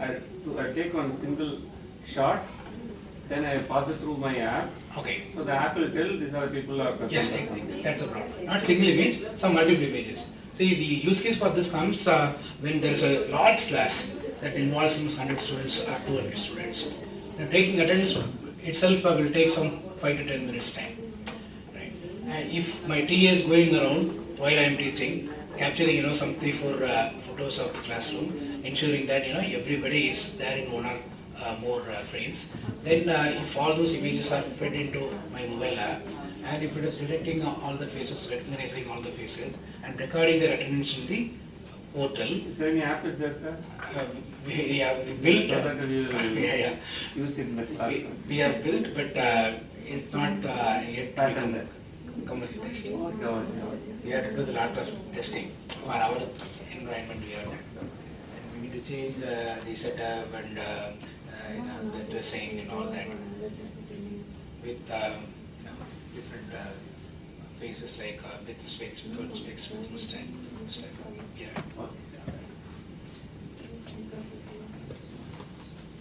Yeah, one thing is that it's not going to give good accuracy. Even 90% accuracy you cannot expect. It's a big research problem. One of my PhD scholars is working on the computational part of this particular one. The problem statement is that recognizing face with constraints. What are the constraints? Face is visible only partially. That is one constraint. And another constraint, the face image is taken at a distance, significant distance. Usually, if I keep my camera here, then my face will be recognized properly. Suppose camera is there, I am standing here, then my face will be looking very small, and the recognition will not happen. So in this particular case, how do we recognize it? We want to, bring something into super resolution, and then we want to. So like that. So face recognition with constraints is current area of research in face recognition. Many people are working. And for this particular project, that is a problem. This is only in a closed environment. Doesn't matter whether it's closed or not. What matters is that these faces should be visible, captured in the frame properly. Okay, we are not fixing the cameras. We will use the mobile phone and go and capture. I have a doubt, I don't know if it's quite silly, but still, while taking attendance, if in case we take these photographs, and in case the student leaves, if at all. In between. Yeah. In between. Yeah, Let him leave. Teacher can control, right? Leaving or not leaving. that has to be taken into future. And moreover, timestamp will be there.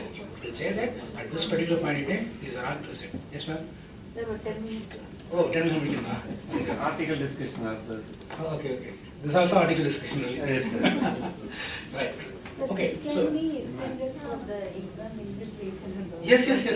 Because with that, Not just attendance, you can also see the malpractices. Malpractice. That is what many AA. And it's unnecessary to use the AA base. Okay, one important thing I want to drive home. See, this is not going to give 100% accuracy. Some 60, 70, 80 it will come. Right? Then can we live with this? Right? The attendance is very important, critical thing. No, if somebody has come, if you give him absent, he will fight with you, right? He will take you to the court, right? Because if you, at the end of the day, if you stop him from writing exam because of shortage of attendance, then how do you manage? Luckily, as I told earlier, there are some systems where you can tolerate the fault. Here you can tolerate fault. How? Suppose 30% of the faces are not recognized. You can display all those names immediately on the screen. Right? The students will see that. If their names are there, then they will raise up their hands. You can do the manual attendance only for them. So in this way, you will be able to complete the task correctly, but some manual intervention is there. Our job is to reduce the manual intervention as much as possible. So this is another project we did for check. For IOCL, Indian Oil Corporation. They have a lot of minings, and in mine to blast, they have to plan properly. They will make a lot of holes, and then they will pour some chemical into the holes, and then the blast will happen. So they wanted to know whether the blast is good or not. One metric to tell whether the blast is good or not, they will look at the sizes of the stones that are coming out of the blast. If the sizes of stones are within some range, right, then it is good.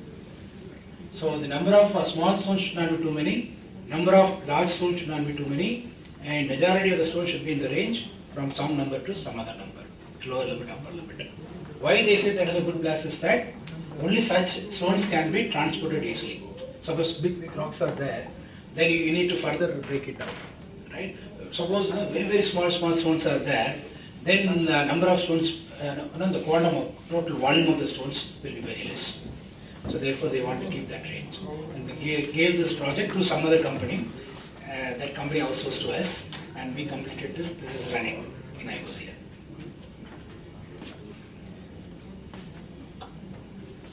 So how did we do? We took the segments, and then we found the diameter of each stone, and then we plotted the histogram. And we compared, our system with a commercially available system called WebTrack, and we found that, ours is much better than the commercial system. They were very happy. This is another project we did for one company, electronics company in Pondicherry, and they were doing this automatic alignment of car doors. We found the angle between the wheel and the surface, right? It is supposed to be 90 degree, right? Any deviation is called as wheel is bent. And to realign that, they will have some mechanism, but first thing is that they have to find the angle. That we did. And this is another project that we did for Ministry of Home Affairs. Now, you all know that, you know, in social media, a lot of bad contents are going around. Check. Yeah. I've seen the images and videos and false news, false images and some fake images and so on. But suppose, you know, some obscene image or video is uploaded by somebody into the Facebook. Let's say in his own account, but he has uploaded into Facebook server. Will the Facebook detect that, you know, bad video and remove? No. Currently what happens is that somebody else is reporting about it, then they will verify and remove it. But, you know, that's not a good method, right? So, you know, thousands of bad videos will be there, one or two will be reported, right? If there's an automatic way of detecting it and removing it, that will be better, and that is the project we did. What we did is that we made a software tool using computer vision, and if our software tool is installed in the server, it will remove all the bad videos, all bad images automatically. Something like, you know, antivirus software. And suppose you upload some bad movies into your account in Facebook, the tool that is running in that server will monitor all the incoming videos, and it will remove all those bad videos from the server. And this was completed and submitted to the ministry, and if they find it good with some committee's recommendation, they will ask the Facebook other social media providers to install this. But I don't think this will be that much commercialized, because it takes a lot of time currently. We use some deep learning models, they are really deep, and therefore it is taking a lot of time to give the result. And accuracy is very good, more than 95 we got, including deepfake generated videos. So these are the typical topics that will be covered in any computer vision course. First, the basics of images, including what is image, definition of image, and how to capture image, how to display image, what are the different, you know, formats like JPEG, PGM, PNG, like that. And then low-level image processing, that filtering, convolution, correlation. In the middle-level image processing, like, you know, finding edges, finding segments, finding features, all that will be covered. In the last part, high-level image processing we discussed. There, you know, something like depth estimation. What do you mean depth estimation? The distance between the camera and the object. And object detection, object classification, and motion analysis. These are the typical topics of computer vision. And using this, you can solve a lot of problems. So thank you. I have, I think, 5 more minutes to discuss if you have any doubt. Any doubts? Any research topic research topic, one topic Anything, but the questions are same, sir. research topic for the domain C. Okay. I think in itself I covered, right? You gave us, sir, but which you have done, you have given, sir, but That what also, would be? see, the current research is going more in deep vision. I think 3 points I give. Deep vision, edge computing. One more I told, right? Deep vision, edge computing. One more. Cloud, CV cloud. So what is the difference between cloud and edge? There is something known as fog in between. Fog is a gateway. Fog computing is there, right? Fog So computing. what are the differences among these three? Cloud in center. Central Cloud is server. far away, you don't know Far where away. it is. Edge will happen in the local.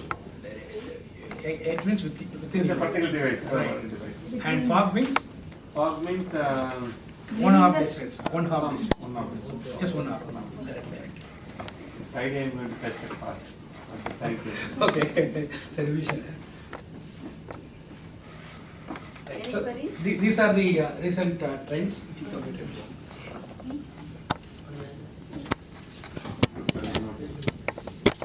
Anything else? Any other queries? Some queries I heard from that side. No queries? So object detection. Okay, carry on. Object detection system you made for this one bus. The platform is what for CV, sir? Python? Python. And the, Why Python? and one more question related again. Algorithm is which one? You not reveal algorithms. YOLO. It's not my research, it's my project. What is the difference between research and project? Project means you can use the existing ideas. Right. Research means you should write your own model.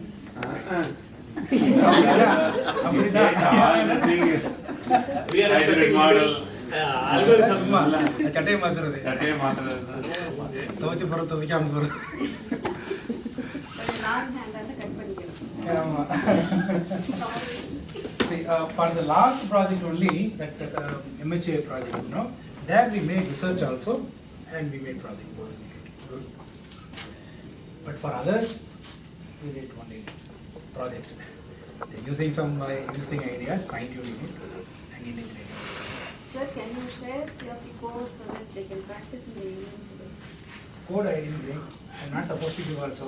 Okay, these codes. Not those things, not this, not what Basic object direction that we have used, no, sir, in the previous workshop. I have not brought it. It's there in the system in office. So, best thing is that go to OpenCV documentation, right? There start from the beginning. Right? Any teacher who is going to teach you computer science will teach you that way only, right? So OpenCV documentation, right? And there you start from how to read image, how to display image, all those you see. With nice examples they are explained. That's sufficient. இல்லை sir OpenCV memory based card programs will come back. Till object detection you will see, but in one day we can't cover. Some 1 month you have to work on that. Sir, is it good for handwritten text recognition? Which is computer vision. CV, OpenCV or any other OpenCV. library? See, OpenCV has got some built-in functions. It's not that you have to use only those built-in functions. You can write your own code also using OpenCV, right? OpenCV has got built-in functions for hand recognition, but it is not the state of the art. There are so many good, better methods published in many papers. Yeah, for this, Selesky. For computer vision, Selesky. S-E-L-E-S-Z.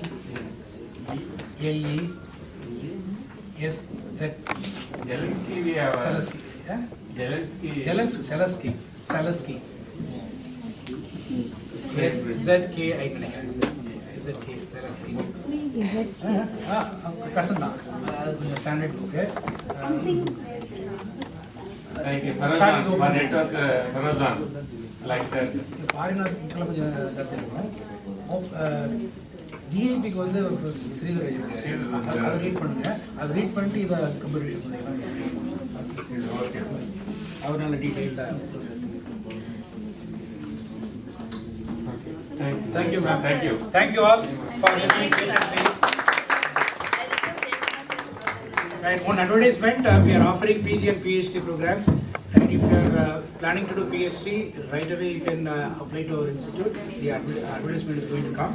And we give a very decent stipend. For PhD per month, 42,000. Plus, travel grant and all that. No gate score. No gate score. If you have PG, that is good enough. But we'll conduct our own test and interview. And they are looking for more people. And we don't expect, high-fi. If you are reasonable, we will conduct. You can do second PhD. I'm happy to give the certificate to my friend.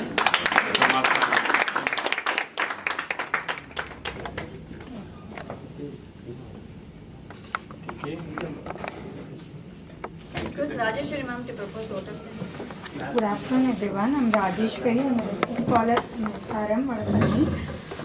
We really thank you, sir, for your insight on the computer vision. It was vision opening for us.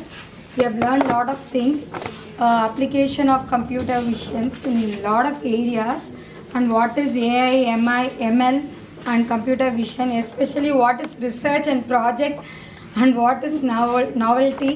Everything we learned. Thank you so much. And it has been a wonderful experience being with you. We had a a very interactive session. Thank you so much. Thank you. All the very best for the rest of the workshop. Thank you.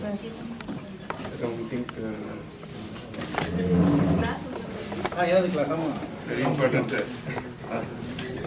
ஏதாவது நெட்லேருந்து படிக்கிறது தேவைப்படும் ஸ்க்ரீன்லேருந்து நானும் போட ஆரம்பிச்சேன் sir. மொபைலையும் பார்த்து படிக்கிட்டு போட ஆரம்பிச்சேன். Running a sales session, and I request Neelam sir to introduce ideas to this audience. Good morning, one and all, and Siva Ganpati Subramaniam is Dr. Siva Ganpati Subramaniam. And he is a founder and CEO of United Kingdom of India with 13 years of experience in data management, data insertion, data consumption, and data analytics, and anything on data. So, I'm very happy that ma'am kept the topic unleashing the data power and call the person who is playing with data. He is a senior technology and business leader who drives outstanding results for clients by transforming business using technology and innovation.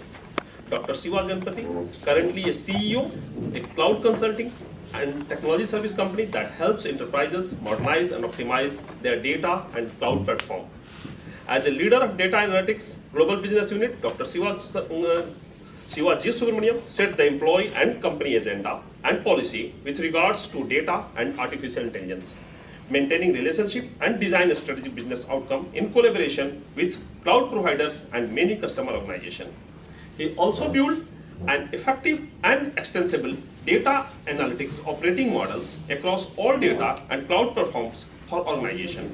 He also have multiple certification in AWS, Azure, GCP, Global Cloud Certified Fellowship, and expertise in global cloud, bare metals, hybrid, multiple cloud solutions. He is passionate about delivering data-driven solution that enables business growth and innovation. Leading data analytics global business units GBU with an advisory practice and delivery team, setting the employee and company agenda and policy with regards to data and artificial intelligence. He is responsible for data analytics consulting during pre-show phase, providing solution in business transforms by participating in due intelligence, pre-sale supports, building new IP accelerators and overseas, delivering the solutions to customer and bring accelerator innovations. Dr. Siva G. Subramaniam is also an excellent communicator and leader. He is also a great motivator and a coach. His inspiration of many techies by his achievement in this field which make him different from others. By these words, we are welcoming Dr. Siva Subramaniam. I would invite our research coordinator Ramachandran to present this small gift.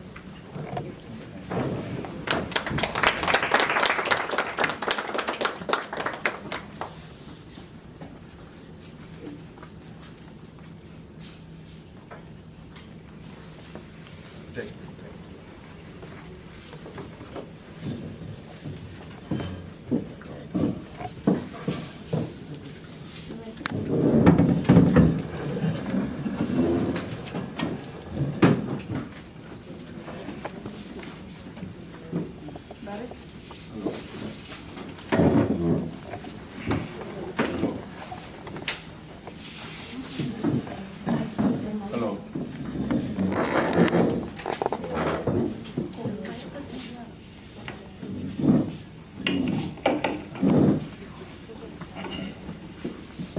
Good afternoon, everyone. I am audible? Perfect. Okay. So, good afternoon, everyone, and I am very happy to be here and meeting a lot of scholars here. So, I'll just we'll touch upon the article today, mostly on machine learning, and I'll share my experience case studies, which will be industry realistic case studies, which you have not gone through in your education field primarily. So first I'll introduce myself so that you know me, and you need any further clarifications or anything, you can feel free to contact me. Yeah, I'm in the industry for last 13 plus years with 75 certifications. I'm a MBA holder and PhD, and I also done my DLIT. Then I worked in 38 countries, and last 8 years I'm living in London. So these are the companies I have worked. So primarily I started with STPI, central government, company. Then when I left, I was a CDO in Sears, and in HCL I was handling the Google business unit. And this is my company as an entrepreneur. So I started a company in 2018, and now I have 2 more companies which I started in this year, May. And my last employment, 270 people were reporting to me. Now I just started a company where we have 25 employees. Globally, so we have in London and India. So this is the future plan for me. So end of next year, mid-year, will be around 142 people. Currently in December, we are 69 people approximately, including the contractors. So currently we have company in United Kingdom and India. So we'll be expanding in 4 more places. So we'll jump into the German. So machine learning and industry 4.0. So what and all you have read about the article, can you just summarize quickly? It will be an interactive session, so I want everyone to talk. At least one point each of you can share. There is no proper standard for developing machine learning solutions with respect to Industry 4.0. The authors have discussed about the state-of-art approaches about applying machine learning into this Industry 4.0. Any more points? They go through a lot of papers. They gone through the papers, they labeled the paper itself, and they put some paper as like supervised learning, unsupervised learning. They did some paper in jumbling data, reinforcement learning. The reinforcement area they didn't discuss. In the paper, you will see, they taught all the things. Reinforcement is still pending, that area which needs to be focused. And the rest, by the paper itself, they draw how the things are happening in the world and how they make the graph of 4.0. By how the cloud paper taken, research grade paper taken, all the paper taken, how people are still in the trying on the in Industry 4.0. So all the paper and how the graph is moving. That is the. See, in realistic in industry, I'll speak about realistic in the industry. So machine learning is a very matured solution. Okay, so people think it's very immature solution. It's a mature solution. When you are using any top solutions like Google Cloud, AWS, or Azure, Microsoft Azure, it is very matured. Only you, in this education field, you primarily focus on open sources and primarily focus on on-premise solutions. That's where there is a lot of modifications you need to do, tune the models and all these things. But when you go to a product, it is well matured. So primarily you know the definitions of machine learning. So you know the types of machine learning. So I see today my session will be more focused on industry-based solutions, so that you will get the other side of the world, the other side of the experience which I want to share. Okay. So these are the primarily the benefits you can see in 4.0 version. So primarily, what are the key benefits? It's very interactive between the industries. So you build a model, you can also use the same model across the industries. Then this model is primarily you can use in web interface, real-time interface, data interface, application interface, all the interfaces you can use your model. Then there is certain, even for example, you can use a model for reading the text in a paper. They call it as OCR. Okay, you can use that. Then you can also do one face recognition, object recognitions. These kind of matured models are already there in the industry. Then primarily smart connectors are available, even you can do automations. Then nowadays we started speaking about ML ops, ML operating ops you can see. So where you can also have a lot of support team who can support the models in real time. So these are the learning methods, so everyone knows about everything. I don't want to, primarily we focus on only supervised and unsupervised, but there are other learning models also you can use.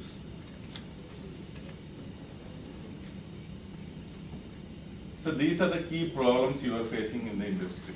Okay, one is soft sensor and hard sensor. You will see hard sensor is sorted out. Soft sensor you are facing issues. Soft sensors are used in car nowadays to monitor your speed, to monitor your engine, all those things soft sensors are using. Then you are seeing cyber security is one of the key problem in ML phase, where you cannot predict it very easily. Those are the key things. Then you will also see a lot of fraud detections in banking and insurance industry. Real-time fraud, then near real-time fraud, then batch frauds. There are many frauds in the banking industry. Any questions till now? Perfect. So primarily in the applications of ML, so we speak about only model languages, right? But in the application perspective, we primarily focus on predictive maintenance, then quality assurance in ML. So this is critical to maintain your model and improve your model as the industry grows. For example, many people, what mistake they do is they build a model, they keep it, they don't tune it as per the industry moves on. So that model in certain state, it doesn't work for the data. See how your model works based on your incoming of data. The incoming of data will change as your experience of the industry grows or your company moves on. You will have a lot of people, you might have tuned your model for 1 TB of data. In future, your model might have 3 TB of data.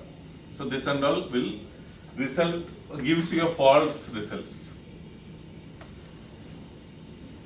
Then primarily the challenge and opportunities in future you will see in data security. Then primarily the skill gaps. Now itself I am seeing a lot of skill gaps because I am running my own company. All data science people have the theoretical knowledge, but they don't have a product-based knowledge. Because theoretical knowledge is good to have, good to speak, but industry-based knowledge is one where you go to the industry and can work. Because the people who have worked on Azure cannot work on GCP. You need to tune up your skills and you need to really establish yourself in what you want to do. Then process integration challenge is always there between data and ML. Then business model innovations is also a challenge based on the industries you focus on. So first I'll touch upon the basics of data.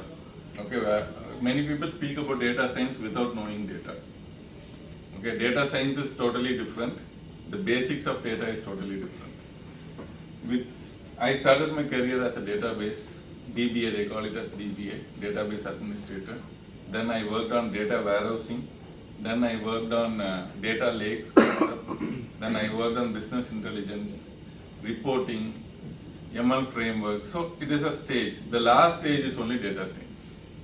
The people directly jump into data science without understanding data. So data primarily we need to focus on structured data, semi-structured data, and unstructured data.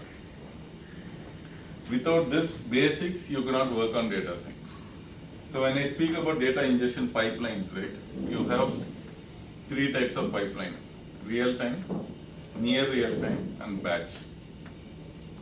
Okay, so this all you can need to build a model based on what frequency the data is ingested.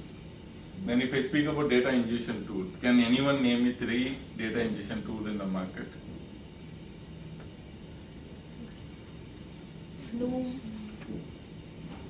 Flume is, you cannot say it's a data ingestion tool, yeah, but it is an integration tool. It's an integration tool. Informatica is one, Hivo is one. So you have a lot of tools in the market, but in cloud, if you ask me, there is Dataflow, Data Fusion, there is a lot of other tools. Then data transformation. So primarily industry will send you the data in various formats. But before doing anything, you need to transform it. Before sending to any model for consumption, you need to transform the data in consumable format. For that, either you need a data lake. Yeah. Either you need a data lake, data warehousing, or database. Okay, that is much needed.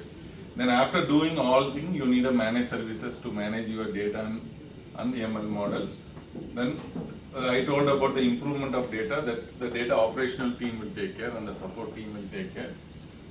Then initially the process started with data assessment and strategy. Whenever a company starts any data projects, they initially start with data assessment and strategy. Then you need to migrate and modernize. Then you need to build a database or data warehousing and data lake. Then you need to create your own dashboarding based on models. So coming to data lake, right, and data warehousing, what is the difference? Say, anyone knows the difference between database, data warehousing, and data lake? So data lake is structured and unstructured. The database may be a structured one. So database is a structure for a limited storage. Data warehousing is structured. It also can handle semi-structure with a bigger volume. Data lake can store structure, unstructured and semi-structure in the same with different components. Any questions? Data, dark data where is located in data lake? Or What data? Dark data. You mean like Unused, unused yes, and where is unformed. That is in the archival data lakes. Okay, archival data. Archival data lakes. So I'm just touching upon the GCP. So because I know I want you guys to know at least the names in future. So these are the key components you will see in Google Cloud. Data cloud storage, you can store files. BigQuery is a data warehousing tool. Then Cloud SQL is nothing but it is an database. PubSub is a real-time integration tool. Dataflow is primarily real-time and near real-time. Then you have Cloud Spanner is a more kind of a NoSQL databases. So you know about the difference between NoSQL databases and real-time databases. Then Bigtable is another NoSQL database. Then you have a Dataplex. Dataproc is nothing but the big data. You heard about big data, right? Dataproc is the big data for Google Cloud.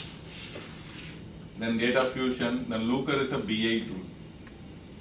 Then these are the concepts you can go through. So I just want to touch upon only the components, not much. Then this is AWS. In AWS, you can see the components. You have a, I'll go to this instead of that. So you have Kinesis for real-time ingestion. Then you have data pipelines, Glue, Athena, EMR is nothing but Hadoop solution. Then you have Amazon Document DB. Lambda is about Lambda functions in architecture. Then ST is for file storage. Then you have multiple SageMaker is ALML models to maintain your ALML models. Then you have Redshift as a data warehousing tool. So many other tools. So at least know these names so that you can correlate when you work on the industry. So this is the high level architecture. I'll just explain you one architecture in Google. So whatever data sources you have, the left side, Kafka, databases, applications, flat files, data is coming from IoT, then graphs, then you have Hadoop, anything can come through. First it will go through the security checks, then it will pump the data, then either any one of the ALML process will take care, do the ingestions, then store the data, then you need to do a BA. Similarly, if you go to AWS, same kind of data ingestion will come. So you need to have a, for example, database is a real normal batch ingestion. Data sync is real-time batch ingestion. Kinesis is a real-time ingestion. Then IoT also will be a real-time ingestion using Kafka. Then you have app flows and AWS transform of files. So there are various components. Then store the data either into data lake or data warehousing. Then do your insights. Data lake control is a cloud or is a? Data lake is a concept. Concept. So here, when you say AWS data lake, it's a combination of S3, then Redshift, and any kind of database. For example, if Google, when you say data lake, it is the BigQuery plus any Cloud SQL plus any storage. Okay, so data lake is a 3 components within the services. It's a concept actually. Any questions? So let's jump into the case studies. Okay, so I'll cover 10 case studies based on the time, but I'll ask you more questions. It's like you can say how you will resolve it. So I have a government organization where their admissions are coming down, okay, and they don't have any data in a structured format. Everything is in the manual papers, the attendance, the alumni list and everything. So you want to find out why the admission is coming down and what kind of, what you can do to improve the admissions, what kind of solutions you will give. And they also want to implement the latest technologies for the school. implement the latest technology. Very sensitive. Any institution to, for the growth of the institute, faculty, infrastructure, and how we Quality of the student. pass the information to the outside world, that's also very, very important. For example, you take SRM, not suddenly it's happened. Started from Polytechnic, then SRM Engineering College, from that it has into various vertical levels. Okay. So it's all because of the continuous support start from the management, involvement. No, but how will you resolve this using a technology? Go for a database first. Set up a server, go for a database. Let's record all the student details first in the computer. You're gonna do database, I'll say why. Because you don't have a structured data. Okay. Okay? All the data are in papers. So first thing you need to do is scan all your papers or photos, put it in a storage format in any, for example, if it is a cloud, right? AWS cloud, I will be putting in S3. If it is a Google cloud, I will put it in the cloud storage. Okay, if it is Azure, I will put it in any kind of cloud storage. First I will do that. I will collect all the data, pump the data into one place. Then I will use OCR technology. There is something called optical character recognition. So I will use OCR technologies and read all the text and pump the data into a database. Okay, once I pump the data into the database, then I will go through the data. I will analyze the data. That means I will go through the first year data. That means the passed out. Based on passed out, I will see. They have only 6 years data. I will see all the data. Meanwhile, I will also take the area data. For example, the school is located in Saidapet. So I will see what are the other schools in Saidapet. Okay, and how their admission has improved over the years, and why this school is going down. So I'll find out these kind of things. You need to do at least 2-3 integrations between data, your area data, locality data, what kind of people are studying in the data, what their parents are doing, okay, why the admission is going down, who are the successful people came out of this school. So we'll do all the data analysis using a database. We'll build a ML model, automatic ML model I'm saying. When I say automatic ML model, based on your data, each data entry, the result changes real time. You can see the results in real time. For example, you see here, right? For example, in Google, I can see the data in Looker in real time. So if you ask me, okay, who are the alumni passed outs of this year, automatically it will give a projection, where they located, what they do currently, and what are they in touch with the school, all the things you can do it in ML models. So for this school, we did this project in 3 clouds, all 3 clouds. We finalized that AWS was much better for this use case. I am not saying this cloud is best, I am saying this use case, AWS is best. Why? Because flexibility of solutions, and AWS is the only one which has lot of open components. When I say open components is, you have, for one feature you can use 3 services. Then you can also have 3 third-party data integrations and lot of other things. So there will be a common question nowadays, which is the best data warehousing in the market? Any idea? BigQuery. Remember that BigQuery is the most talked about data warehousing in the market, which is a Google product. So the second case studies which I want to cover is research consultants. See, this is a research consultancy who does journals, write papers, then primarily write books, and every time everything is manual, and they have small database for their employees, and many journals are in online in multiple other places. So they want to collate everything and prepare a consolidated solution.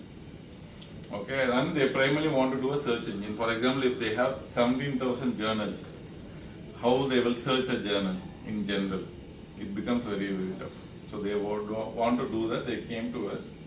So what we have done is, as I said, we collated all structured and unstructured data into a single lake using AWS. Then we built a recommendation engine and search engine. Okay, we splitted the journals like whatever you call, I don't know the technical term of research, journal, papers, books, videos, pictures, all the editions into various segregations. we build a model. Based on the model, it will automatically search the lake and give you a result. But Google Scholar and Scopus citation, they do this type of task, no sir? They do a task, but it is primarily a web-based application, right? They want a own-based application. Okay, they want to use for only their internal purpose. For example, I have written a blog. They want to also include blogs here. Okay, and papers, books. My books are in, for example, they sell in Amazon. They want to know where and all my book is selling.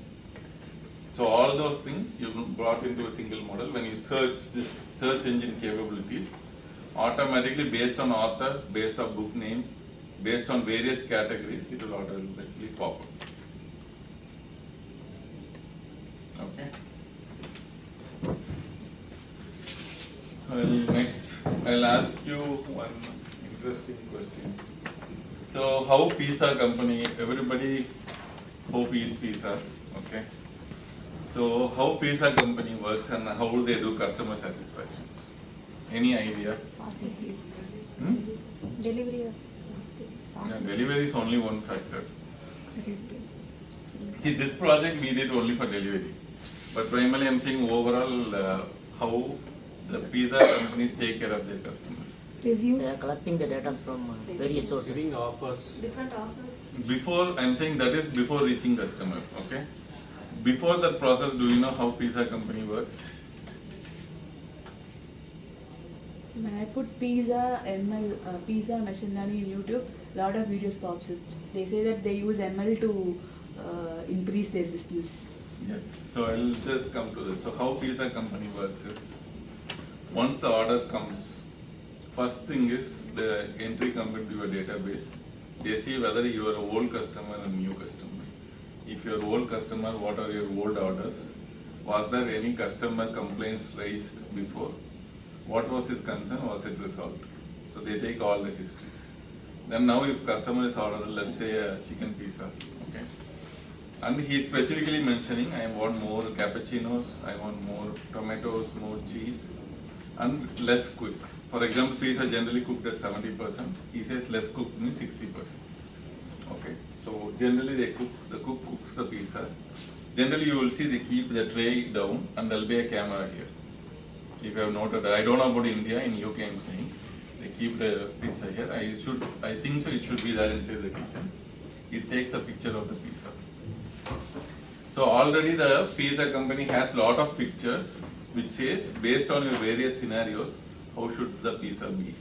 The pizza reads the picture of the cooking status. They say called as architecture of the pizza, right? They see it, whether it is well cooked, not cooked, whether it is hot, what temperature, everything the ML model throws out to the delivery person. Then once delivery person sees it, then only the pizza goes for delivery. Okay. So there are a lot of background works which ML does before a pizza is delivered. Okay. So that project I have done using HCL. When I was in HCL, I only did that project. Okay, so for US company. So this project is specifically on the delivery side. Okay. Now we'll go to the next part. So I want to deliver the pizza in next 20 minutes or 30 minutes. So what and all you will do? Route optimization. Then primarily reduce your vehicle fuel. Then primarily to understand real-time integration. Nowadays you can see in Apps, Google Maps. any apps where the pizza is coming, which route he is coming, everything is integrated using real-time. And it is primarily a route optimization ML is used. So primarily end-to-end you use at least 3 stages of MLs. How to deliver a pizza, what is the customer interest, then how to deliver a pizza, how to cook a pizza based on customer's interest, and how to deliver a pizza. So 3 stages are there in your any food is processed. In future, I'm saying this might be also applicable for all South Indian dishes and everything. In future, it might. Any questions?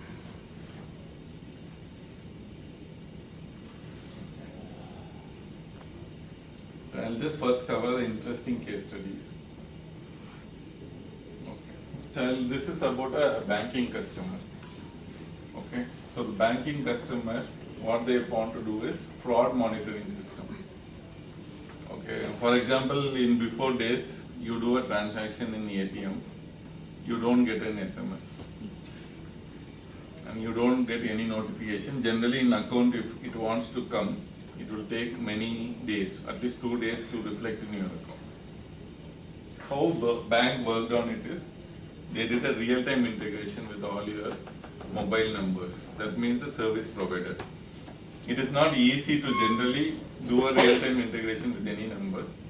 The mobile authorized person should give an approval to do a, they call it as KYC, right? You need to, any customer is giving, any bank is giving a corporate loan. Okay, generally the process of the bank was 6 months before. Okay, I'm saying about corporate loan, not about the individual loan. Corporate loan, they will study about the company data, past histories, all the tax submissions and everything. They will read it, analyze it, what is their bank balance, whether they can recover the money, they will see everything. Because each one is stored in different data. When I say, for example, the tax will be in the income tax department, revenue department. For example, they are doing a project in multiple countries. So that country's data also should come. So it generally takes 6 months.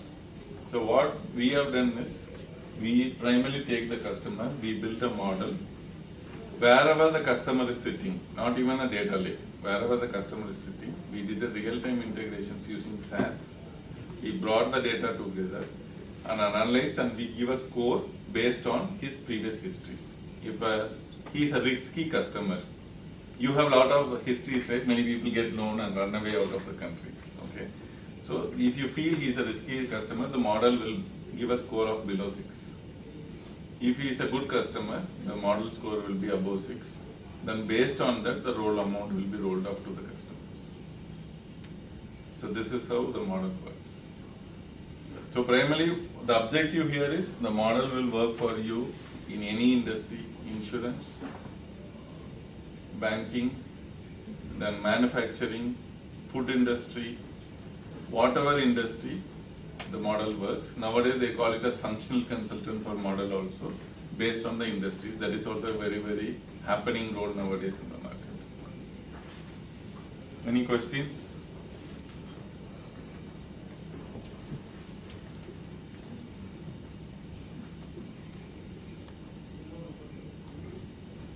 So you want to ask me any problem statements, then I can give you the answer.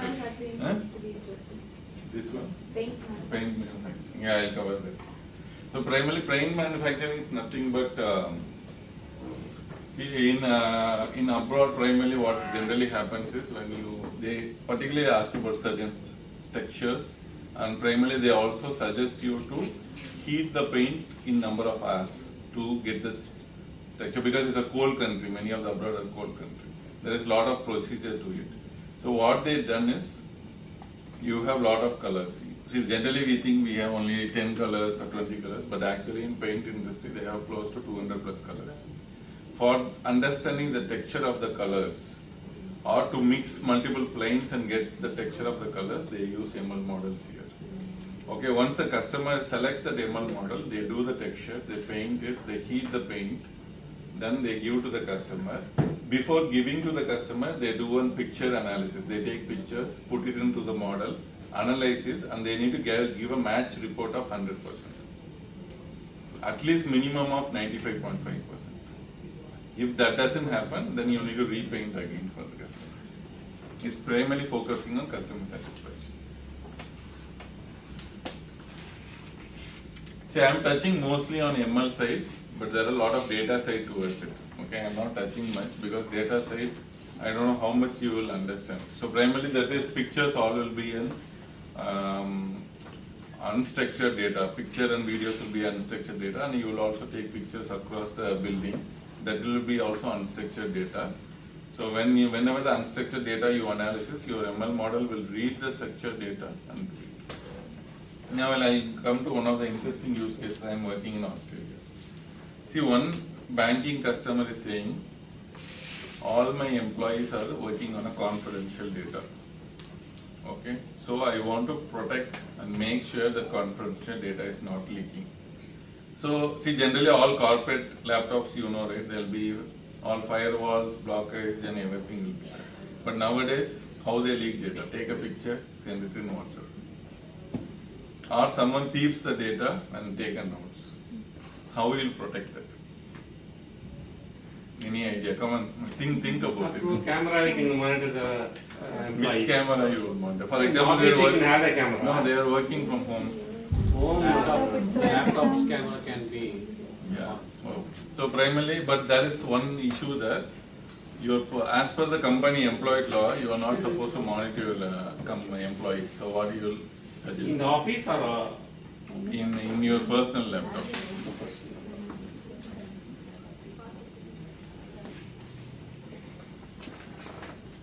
Email ID. Email ID you cannot do it. Email only you can check only whether the email you are sharing the data. So what we have done is everybody has a camera laptop. Okay. The company rules, employment rules says only you are not supposed to record the employee continuously. Okay, so what we have done is we have built a model. That is a product which we are launching in Civion through my company. So we have built a model using all three clouds. We want it's a product, right? So we are not going to suggest only one cloud. Multiple cloud on premise. The model will say it will monitor you, but the recording won't happen. Even the light of the laptop won't be on when you are working on that. So when you are doing, anyone peeps into the laptop. That means, see, there is a scenario where your wife cross, your kids cross. That all will be ignored. Anyone peeps the laptop more than 1 minute, automatically the laptop shutdowns. An email goes to your manager. There is a data leakage. Then manager will review the content. Then only you will enable the laptop. That means review the content means that 10 minutes of the recorded video will be stored in your cloud. The manager will see the recorded video. Then he will approve or disapprove. So there might be a chance of myself looking into the laptop. Yeah, your face is already accepted there. You are an employee of the company. So other than that is called, the technology is called face recognition. So except your face, any other face comes into the camera, it will automatically work. For example, when you have a doubt with your colleague, he or she explains peeping into your system. If your colleague This solution is applicable only for working only from for home, work from not for the office. And second thing is, you might ask the mobile part will come. We have used object recognition. Camera, video cameras, or any kind of mobile phones you use in front of any flashes happening. The object recognition systems captures it. Automatically the laptop shut down, sends a mail to the manager, same process system. Okay, so these are the ways you can protect your data in future. Any other use cases? So whether the object is being captured when I am using in the front of the camera or inside the room. From back also I can able to capture. No, back, front of the camera, because your laptop camera will be here, right? So If I'm capturing from back side. Backside you cannot capture it. How you will capture backside? Somehow I'm capturing some part of the image is being captured like. No, see, your backside, if you want to click, you need to come front and capture in the screen, right? Yeah, it's correct, but I am doing like this. Then it automatically the camera will be visible, right? Your object will be visible. The angle. No, it will cover all 360 angles. Which means you mean to say that I cannot log in and sleep. It's not login and sleep. If you are doing any malpractice, automatically. Anyway, like my images would be monitored by the model, right? It's not monitored. That's what I'm saying. It's not monitored by your model. Only any face. Okay. See, the camera will be off. Okay, any face apart from your face comes in front of camera, or any object comes into camera only, the model works. Because if the employee doesn't have rights to monitor the employee continuously as per any country's law. So only the object and apart from face, it will do it. That's where the solution is. So is it possible to take another window, dual window, without having a laptop connected with the monitor? Dual window. No, we have not thought about that. We are connected. Actually, these two External monitor, I think screens are it should connected. work. Yeah, These it two will. screens are connected to splitter, so we can work there also. You can work there, but the operation will be still from your laptop only, right? Your model will be installed in your laptop. It's not based on monitors, it's based on your CPU. But capturing image can be done in that window. Yeah, but if the flash comes in front of it, it automatically will be recorded. SP ports will be disabled, so you cannot connect monitor. So this is one product we are building for an Australian financial customer, and we'll be primarily launching in April. So any other things you want to do? So primarily now I'll leave it to you. See, I have done a lot of projects, for example, healthcare. So what we have done is we used to take all the images, your X-ray images, your report images, pump the data into a data lake, then prepare a consolidated report, and you can see your app. For example, you see a lot of your weight loss apps and all nowadays, right? It's all real time. So you pump the data, it analyzes the data, immediately it gives you result. Okay, so those kind of things we are doing mostly using, see, if you see X-ray, MRI, CT scans, everything will be stored in single place. Your model will read it and give you the result. And everything else, whenever you take a complete scan, right, automatically in your report, automatically it reflects immediately. So that we have done. Then this is about an inspection for the IoT devices. So primarily when there is an IoT devices, for example, I'll say one more example, clean example of TV company. When LG prepares a TV, so it looks very fine, but there will be a small cracks. So what it does is the TV runs into the camera scanner, it captures it, it even analyzes the small cracks in your laptop, physical or glass. If it finds out and it is rejected, automatically that will go to a different place. And only the good prepared manufactured TV will go for supply.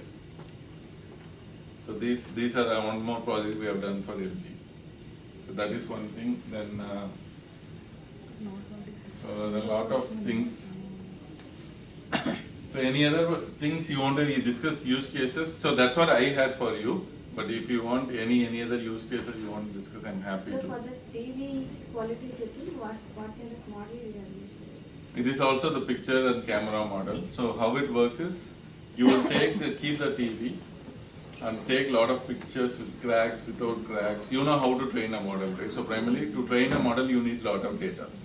So what you do is you take different TV models of the same brand, take pictures in different angles, then primarily train the model with breaks, without breaks, small breaks, everything you will do it, train the model and keep the model trained. For example, even for face and object, right, how it works. For face and object, your employees' data will be trained. So if you all are employee, if you are keeping into the laptop, it doesn't give an alert. Only any other face apart from the model trained keeps into the laptop, it works. So before training, the best part of all these solutions is training your models. So for training your models, you need lot of data, huge amount of data you need. For example, your face, we will take in 8 different sun shades. Dark, with light, without light, sunlight, then different dress, with head shaved. We will take all possible scenarios and train your model. How much time it will take to complete that one case? Which case? You have complete 10 cases you have shown. So these are all projects. Say for example, this face recognition, right? For me, it took me 3 months. 3 months. And for example, object recognition took me another 2 months. So overall, we did this product in 5 months. Then my only conclusion for all this case study is, this is my contact number and contact email. The one conclusion I would say is, see, I know you all are focused on ML, AI, data science, but to start with basics is always better. Know your basics. Basics is your data. So you need to know your data first, how the data journey ends in data science. then primarily, and another risk you have is all data science projects are not a big project. If you see, all data projects are big projects. Data science project will be always less than 6 months or maximum 1 year. And if you see in any company, you will have 10 data engineers, you will have 2 data scientists. So that means, so make yourself flexible to the industry. So no data plus data science, that will make more value to your profession. Okay, any of thanks. Any questions, and feel free to answer. We have another 10 minutes, 8 minutes, yeah.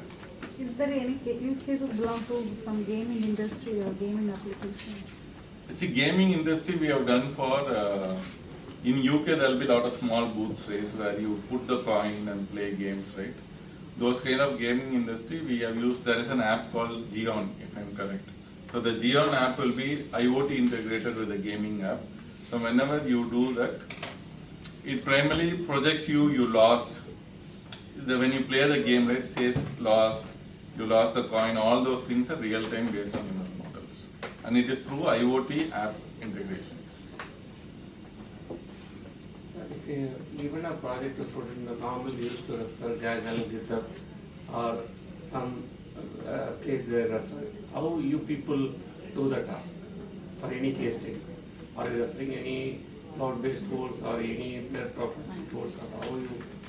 See, earlier before cloud was launched, we used to build models using codes. Okay, Python or any other ALML codes, programming languages we are using. But nowadays, after cloud has come, it is little bit simple. Okay, so what we generally do is, for example, in Google or GenAI, nowadays everybody knows about GenAI. GenAI, you don't need to do anything. All languages are there. Only you need to just edit the models, edit the code, put your customizations, and primarily run the code and manipulate. And nowadays, Google, all clouds are also giving you industry-based trained models. That means trained models are already available. You can just customize it based on your needs. So everything is already there. So for example, for healthcare, I spoke about it, right? So healthcare, there are a lot of key products they use, right? Billing system. See, every hospital uses the same system. So Google has brought everything together, integrated. So the product itself is integrated. You just pump the data, run the data, that's it, your results are out. This could be a very naive doubt, sir. Like a year back, we were building a chatbot. It's like a companion chatbot for assessing your mental health. This is before the invention of ChatGPT, I'm telling you. Once we saw ChatGPT, we left our project in the middle because we couldn't get the data to train our bot. Could you suggest me like where I could scrap the data to train the bot? Any suggestion you can give me? Train the bot means you are saying about ChatGPT, right? No, Chatbot. It's a chatbot which can interact with the user for assessing the mental health of the user. So like we worked on the chatbot with few rules which we did. Like it's very customized. It can answer to only few questions as per our training. Like to give it extensive training, we didn't know where to fetch the data.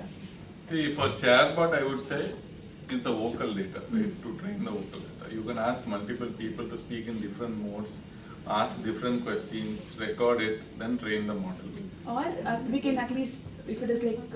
if you ask me about structured data, Google gives you structured data for selling. For example, Google itself sells data. For example, you want a customer data, hospital data to do a project. In Google Cloud, it's available. You can buy the data.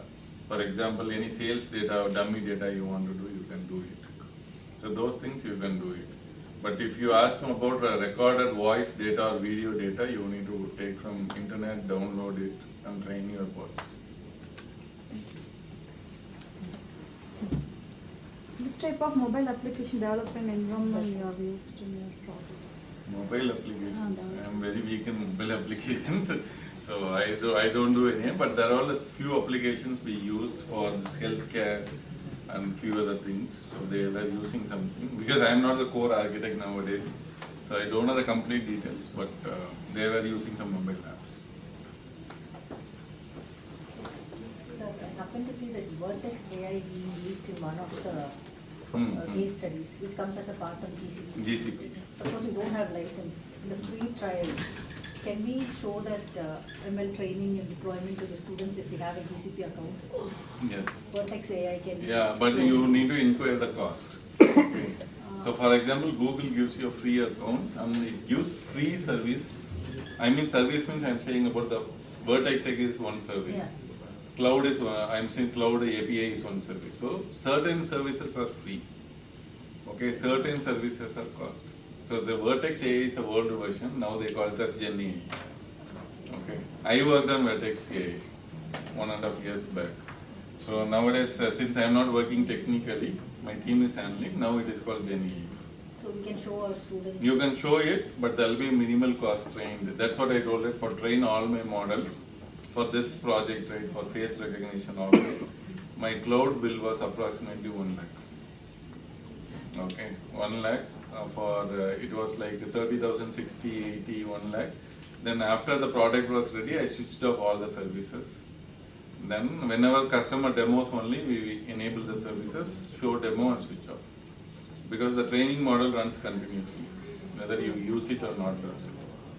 So, yeah. The same thing when we had this Microsoft Azure AI certification offered to students, and the students were offered free credits. So like they didn't shut down the service and the very next day all the credits were over, they were not able to use Yeah, that's what. You need to shut down the services when you are ending your day, otherwise it will be keep running. So I think AWS gives free services, but I don't know how much credits they give, but every cloud gives you free credits. Google, I think so, $100 they give. Within $100, you can train your models, you can do that. Any other questions? Okay, thank you. This is my UK number and India number, my email ID. Any doubts, feel free to mail me or call. Thank you.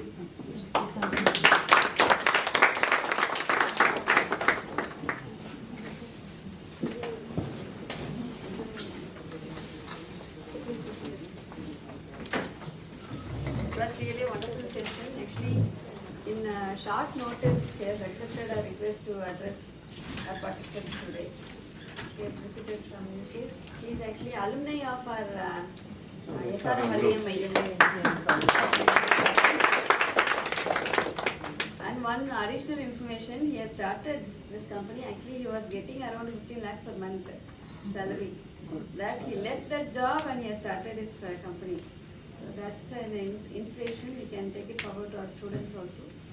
Now I request Dr. Golda to propose what happens. Good afternoon, one and all present here.